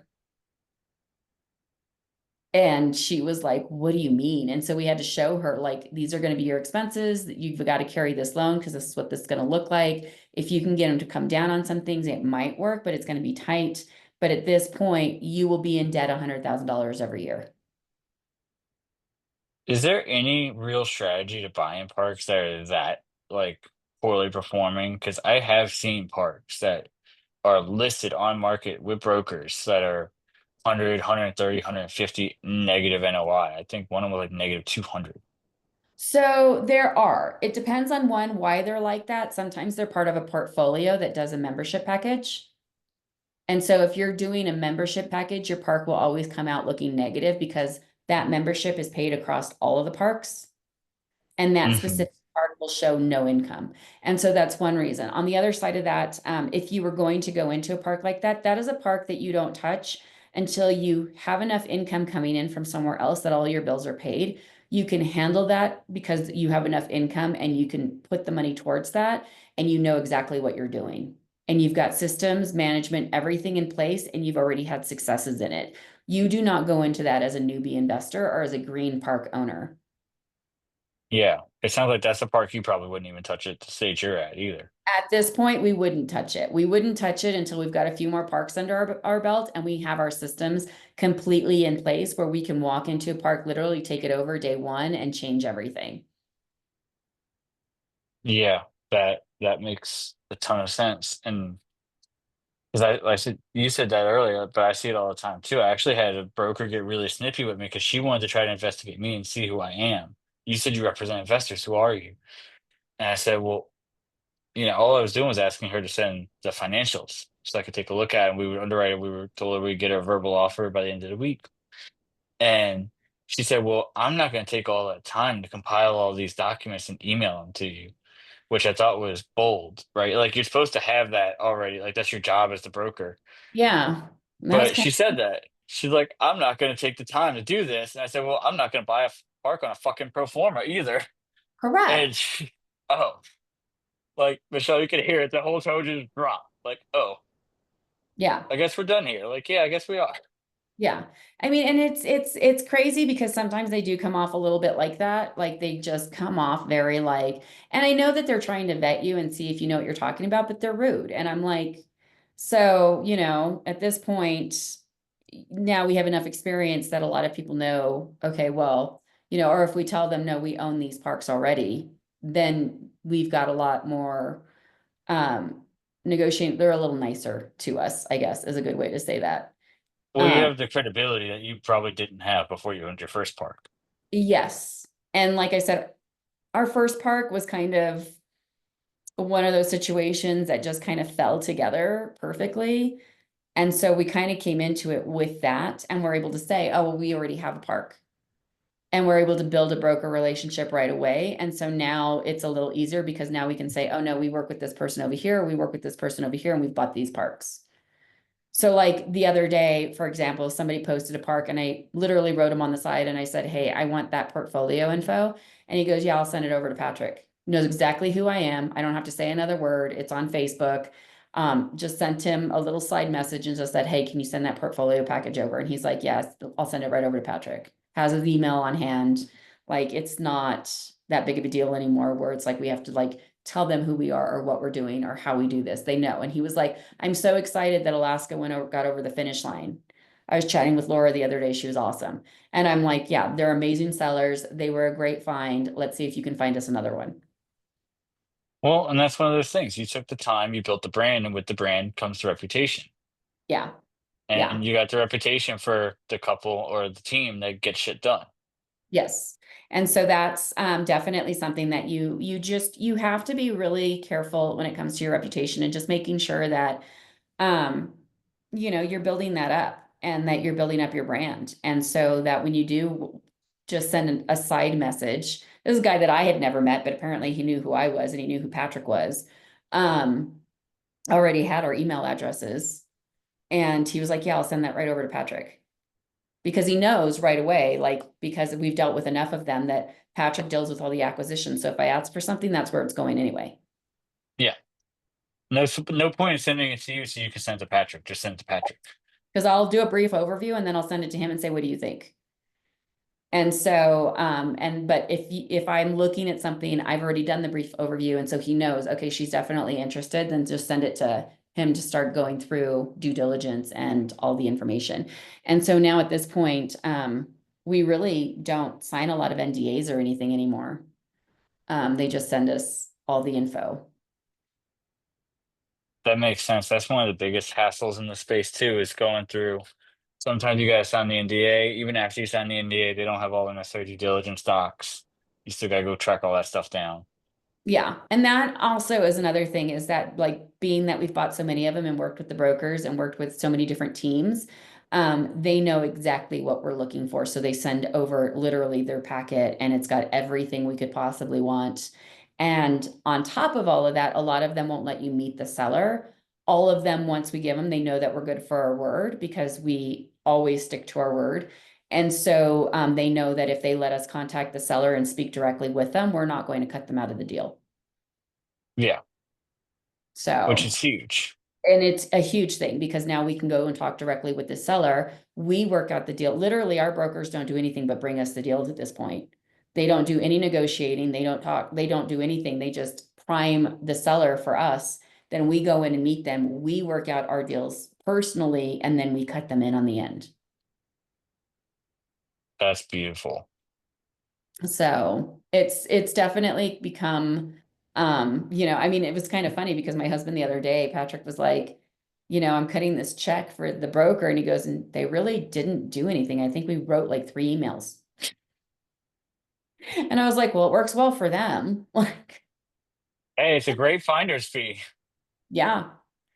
Wait till you So like that.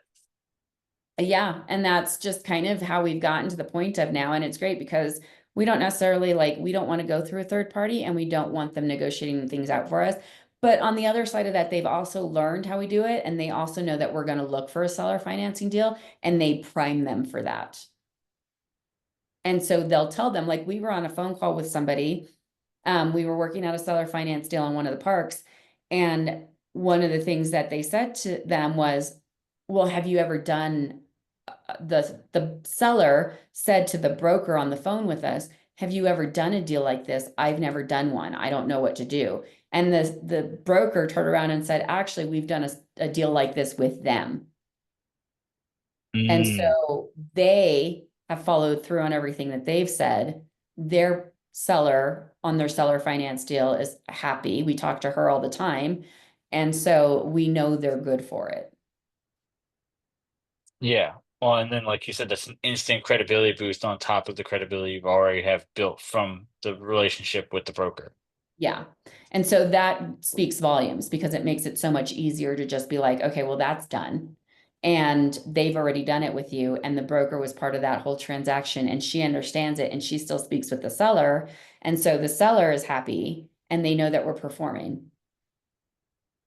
And so she has Yeah. no problem vouching for us when it comes to somebody else going, well, who are these people? Will they actually do well with the park?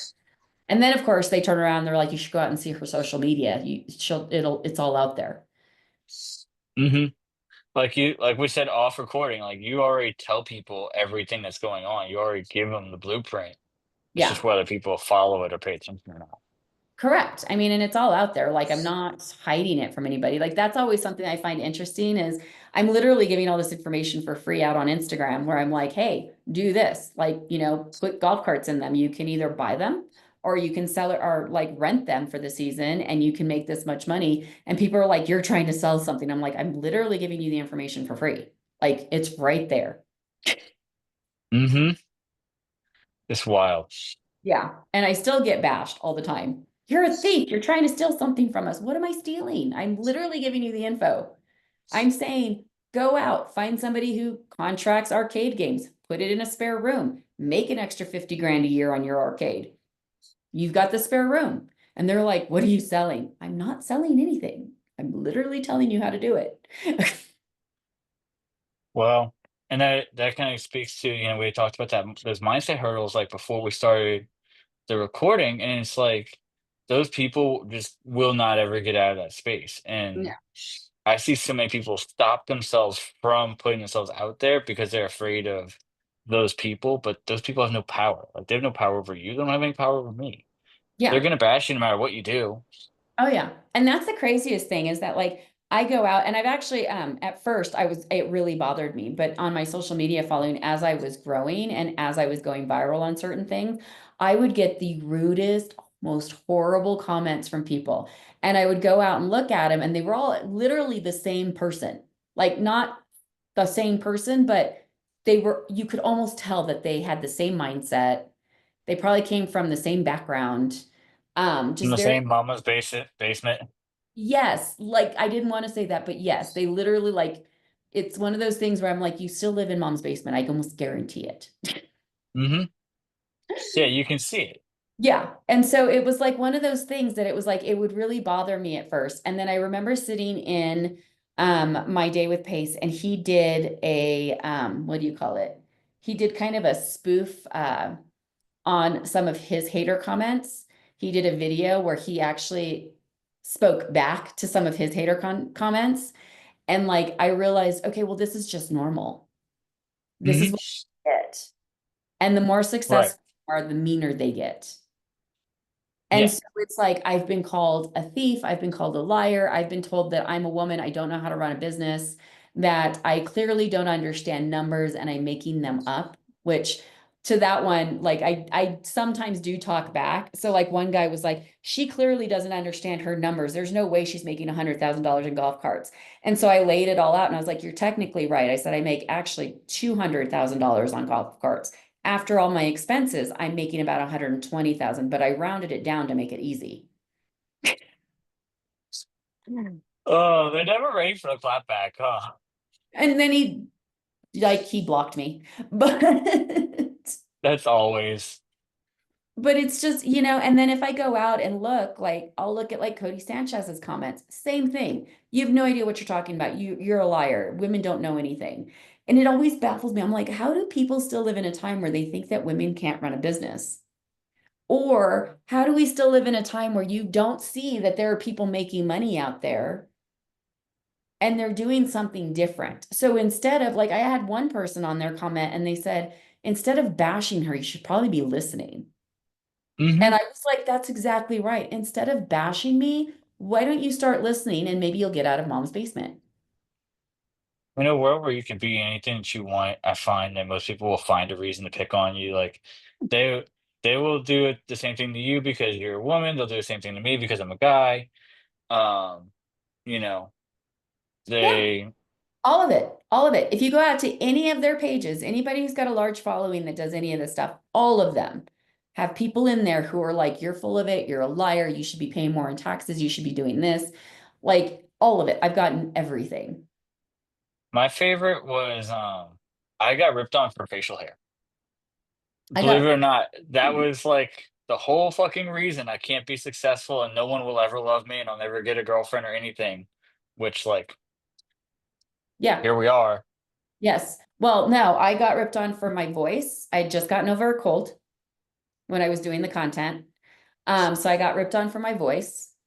And I got ripped on for a pair of jeans that I was wearing.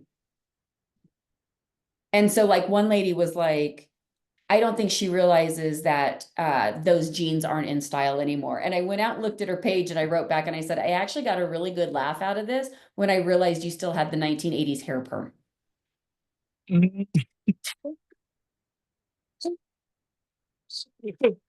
Like, and I'm not even kidding, literally the triangle hair perm. That's so that's And I great. was like, and you're knocking my $300 jeans.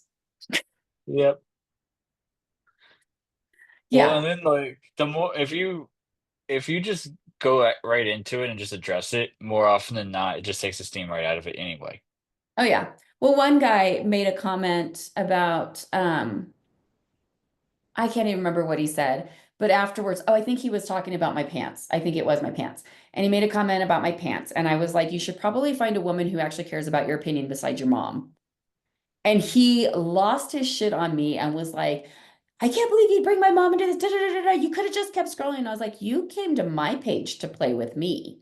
Like, you can't Hmm. come here and then think that I'm not gonna like say something when you're in my house. And then he got all pissed. Like it's baffling. People will always just go after you for the dumbest crap. And if you're successful, it's almost like it's an affront to them. Yeah. Well, a couple of years ago, I was going through like a bodybuilding phase and I was documenting my whole journey and I did the entire thing. And people would always go on there and they would critique my form. And I got tired of responding to people in the comments. So I actually made a video that said, I literally had brain surgery as a kid. This is why my form is not perfect.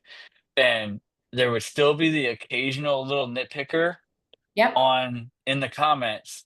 But what was funny was when you call it out and you put it out there, all my friends, anybody that followed me, they all went and just straight attacked these people. They're like, "Are you this real? Are you really this fucking stupid? Oh Like, did yeah. you not read the title at the top of the fucking video?"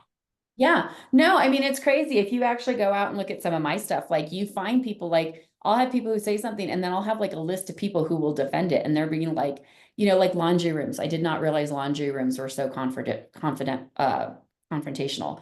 But like I make $5,000 a month on one of my laundry rooms and people like lost their minds. They were like, how dare you take advantage of poor people? And I was like, what are you talking about? Like, who am I For a taking? short-term stay, Yeah. yeah. And so like somebody was like, what do you think she's supposed to just give away services? Like somebody pays for maintenance, machines, water, electricity. Then somebody was like, oh, please tell me how entitled you are that I don't understand I have to pay for laundry outside of mommy's house. And like all these other things. And then they were like, you realize this is a vacation park. This isn't like an affordable living park.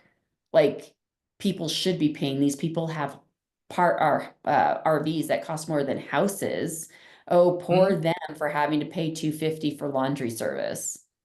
Right, Like, but you're robbing them while but they're I'm pulling up to your robbing them. park in their 150, $250,000 RV. I have seen RVs come into my place that are worth over $1 million.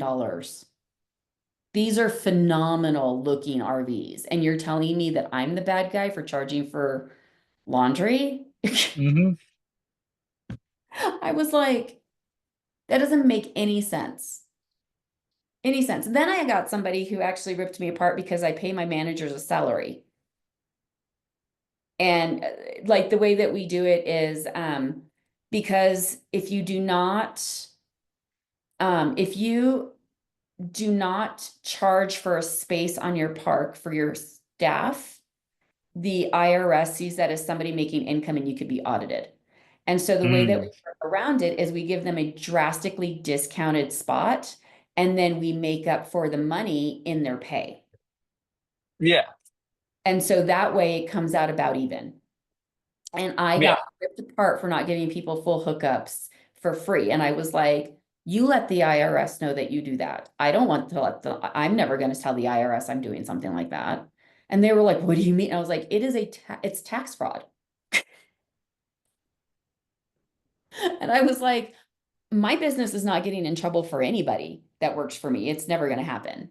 So we There's a make lot of parks that do that though too. There are a lot of parks that do that and they advertise it. And I'm like, if anybody ever goes and looks, they're snatching you. It's a really good thing the IRS is so backlogged, huh? Yeah, but eventually somebody's going to see it. The wrong person's going to see it and they're going to snatch them. And so I just like Heather Blankenship said, like, now that I'm out there in the open and people see everything that I do, the chances of me being in their sites is a lot higher. So I have to do everything by the book. And so when people are like, oh, your laundry rooms are laundry money, I'm like, I just put that out on Instagram. 30 million people just saw that. Why do you think that I'm going to put that out there in front of the entire world? Like, think about it a little bit. So everything that we do has to be above board. Well, So, and that's the problem too, is those people don't think. yeah. That's that's why they're in the comment section because they're looking like they don't have the drama in their life, they go start it. Yeah. And that's the part that I think is funny is I'm like, you really had nothing better to do today than to come fight with somebody you don't know on Instagram about how she makes money. What do you think would be the biggest mindset shift for you over the last like 15 months or so since going on this journey? I'm gonna say the idea of, well, one, it was bringing on a team. Doing owners club was huge for me. Because it taught me that bringing on a team is not a bad thing, that I can trust people. I have to trust but verify. Because that was always our biggest thing. We always did everything ourselves. And that having a team, I can go faster and farther than I thought I could. And so the other day when I was texting Pace and chatting with him about the fact that I want to put together this property management company, I actually said to him, I was like, a year ago, I never would have said those words. Like it would have been so impossible for me to even imagine doing something like that, that I would have never even uttered the words. And now that I'm like, no, let's put these things in place. And I can literally toss it at my team and say, I want to put a property management group together. Let's get these people in the system. Let's get them parks trained. And they're like, on it. Let's get it together. And they're already starting to do it was amazing to me. And so I think the largest The largest mindset shift for me was absolutely learning how fast, how far, and how big I could grow in a year with a team. Yeah, it's amazing to see what you can do when you put the right people in the right seats. Yeah. Yeah. And so my biggest advice to anybody who wants to scale on the level that we have as quickly as we have, find your people, make sure it's worth everybody's time, and make sure you guys all are on the same page. That's probably one of my favorite parts of doing operations in people's companies is like making sure that the incentives are aligned, right? Yeah. Because more often than not, when people are like, "Hey, Michelle, I want you to join my team," well, your first thought is probably like, "But why would I do that? Like, I don't have any time." Yeah. Right. Well, I'll pay you commission. Okay. And like, Yeah. the incentives just aren't aligned there. Like the incentive might be aligned for me to offer it to you. I benefit, but it's not a win-win. Yeah. And it's not, I mean, I've gotten people who've asked me to join their team and help them acquire parks and um, and it's like, but I'm already doing that. So like it's got to make sense for me. Like you get my reputation, my integrity to Yeah. fund your park. What am I getting? Yeah. So, I mean, and thankfully, like what we got out of this was we found, well, our CFO. So we had him do some deals for us. Like he underwrote deals for us before we actually got married. I call it getting married. But we had him underwrite some things. We made sure that we aligned. We made sure that we understood how we worked. We worked with him a couple of times before we actually brought him into the team. And then once we did, we gave him equity. And then it was the same thing with Rinda. Yeah. When we brought Rinda in as our acquisitions and transaction coordinator. We dated her for a while. Like it was like 2 or 3 months. And then we finally were like, you know what? We want to progress past this. We think it would be beneficial for you just to join us and take equity. And so now they're both equity partners. And then on top of that, their skill set is so amazing and they're so good at what they do that as we're building out the educational platform for it, I actually gave them equity in that too, because that's a separate business. And so I Yeah. gave them equity in that because I want them to teach certain parts. I want Pat to teach my underwriting class because I'm never going to teach it as well as he does. Right. So it would only benefit me to have him do it and give him equity. Um, I want Rinda to teach the contracts and what needs to happen when we change things over because she's so good at it and she understands it. So I absolutely want her to teach that aspect of it. So she actually has equity in it. And she has a little more equity because she actually oversees the two people who are building it out so that I don't have to oversee it so that I can go meet with sellers where my strength is and bring in more parks. Right. So like you said, that equity buy-in or that equity, or the equity exchange, I guess would be better, right? Yeah. That is what incentivizes them to perform. Correct. And so now Um, that we're all on the same page, we all run all the time because we are all on the same page. And then um our park operator, our national park operator, when we brought him on, we hired him at a salary because each of the parks can pay for him to have a salary. So he now has a salary that he gets paid from by us because we actually poached him from a restaurant chain. So his experience has been in restaurant franchises, which is great because we do have restaurants on our parks. But operations are also, there's a lot of operations involved in parks, which are very much like restaurants. So he's come on, mhm. he's been amazing, but he actually took his 401k out and put it in our fund. And so he's fully invested because he's like, no, we have to be successful. You've got everything. But he fully believes in us too, and he wants to be successful with us. Yeah. But that's been one thing I've had to preach to a lot of people lately. It's just incentive alignment. Like, if it doesn't make sense, if it's not a win-win, if it's a win for you or it's a win for me, it's not a win for both of us. Correct. And so definitely, when you start bringing people in, you want to make sure that you guys are aligned, that everybody's winning, and that you guys are on the same page. And you know what? It may change as you guys go. You may separate, things may get different as you're going through it. Um, but it's also based on business. So like they're part of this one part of the business, and then I gave them equity in another part of the business. So then as we move forward and build more funds, then we would reevaluate, like, are you moving into this one with us? Mhm. That makes a lot of sense too. Yeah. And that's a win-win for all of us because then if, for some reason somebody wants to part ways, it gives them an easy way to do that. Yeah, it's simplified and it's clean. It's not messy, and there's contracts, there's everything is laid out, operating Yes, agreements, whatever you need to keep it clean. correct. So yeah, so all of that is laid out there. But I would say that that is probably my biggest mindset shift this last year was realizing that you can really grow really fast if you bring more people on board. That I think is powerful words for everybody. So usually I've got two other questions for you, and then we'll wrap this up. We'll do the outro. One is obviously I want you to plug yourself, whatever people can find you, socials, websites. If you've got a lead magnet, whatever you want to put out there for people, go ahead and do that here. So you can follow me on at Mychele Bisson on Instagram. You can also find me on LinkedIn, where I actually post articles on things that affect the RV industry. On my Instagram, I talk about different ways to value add and how to buy and find parks.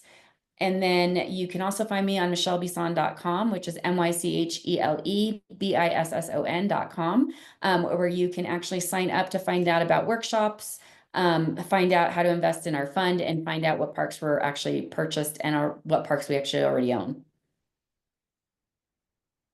Beautiful, beautiful. And I can't wait for people to go check that out. And I'm sure you've got tons of resources, even if it's just in the content.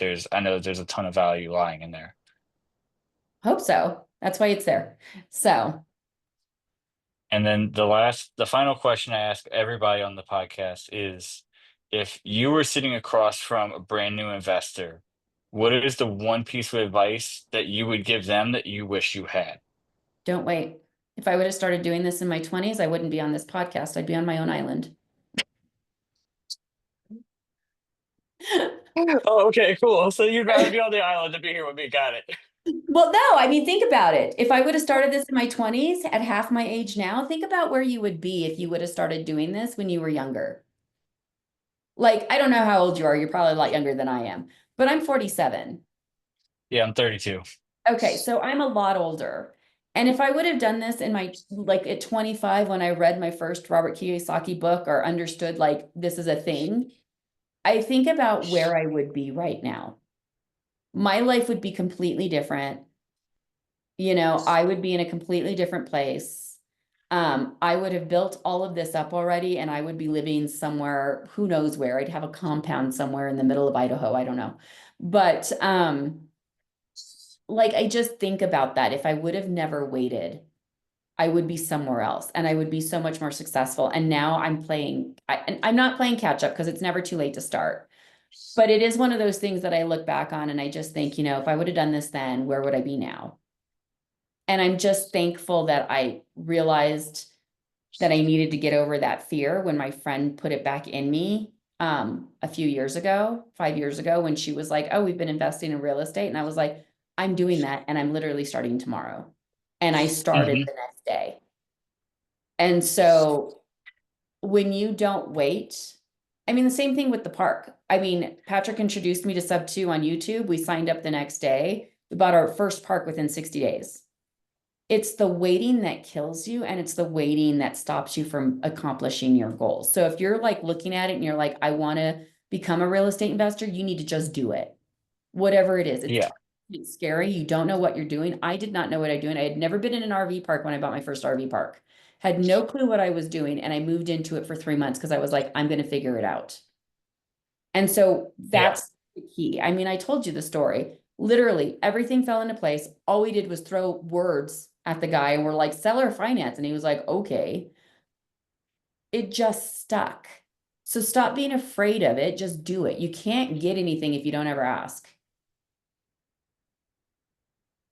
All of that is super valid. And I get what you're saying too. Like, I find myself doing that too. Like, man, if I'd have just started earlier, if I just didn't listen to those people. But the one thing I am grateful for too is a lot of the resources that we have now. work definitely didn't come along till way, way later, Yeah. you know? Very true. So Very true. But I do have to say, like, all of my friends who saw me start investing in that first house and they were like, oh, that'll never work. That's cute. Even my husband, when I first started doing it, he was like, he jokingly said to me, if you ever replace my income, I'll quit my job. Well, 3.5 years later, he quit his job because I mhm, did it twice yeah, because you started. because I started. Because you started and you didn't wait. Exactly. So if you don't wait, you're going to get somewhere a lot further than if you just sit around going, oh, I'll wait till this is done, or oh, I need to get through this, or oh, I'm busy right now. I'll wait till this summer. Yeah, and I guess, like you said, the exception to that is it's never too late to start. Don't kick yourself, like, there's no Yeah. use putting yourself in But a mindset hole, but I can tell you who's going to be successful within a couple of minutes because when I talk to them and I'm like, well, what's stopping you? And they tell me something like, oh, I just need to get through this busy time at work and then I can do it. And I'm like, yep. never talk to you again. Like, you're never going to do this. And then you're going to be too embarrassed to say anything later. Keston Glasgow asked that this morning on, on his personal timeline. He was like, "How do you tell the difference between somebody that's confident and somebody that's, like, just full of shit?" And everybody had these really long, drawn out answers like, "Well, this person does this, and this person does that. This is their morning routine, and this is," and I just my answer was, you look them in the eye and you shake their hand. Yeah. I Simple. can tell I can tell just from those 2 things what you're gonna do or what you're not gonna do. Yeah. And that's literally how simple it is somebody will say to me, oh, well, I'm just waiting to get through this period of time and then I'll do it. And I'm like, yeah, okay. Good luck with that. Yeah, because it'll never happen. Well, Michelle, any final words before we wrap this up? No, I think I got it all out there. Yeah, I think we covered a lot. Yeah. So, but thank you so much for having me on. Of course, I'm super glad we did. We found the time. And Yes. guys, y'all know that I only ever have one simple ask. We do these live so you can come ask questions. If we made you think, we made you laugh, we made you smile, we brought you any kind of value, that you just tell a friend, and that we'll see you next week. So until then, later, everybody.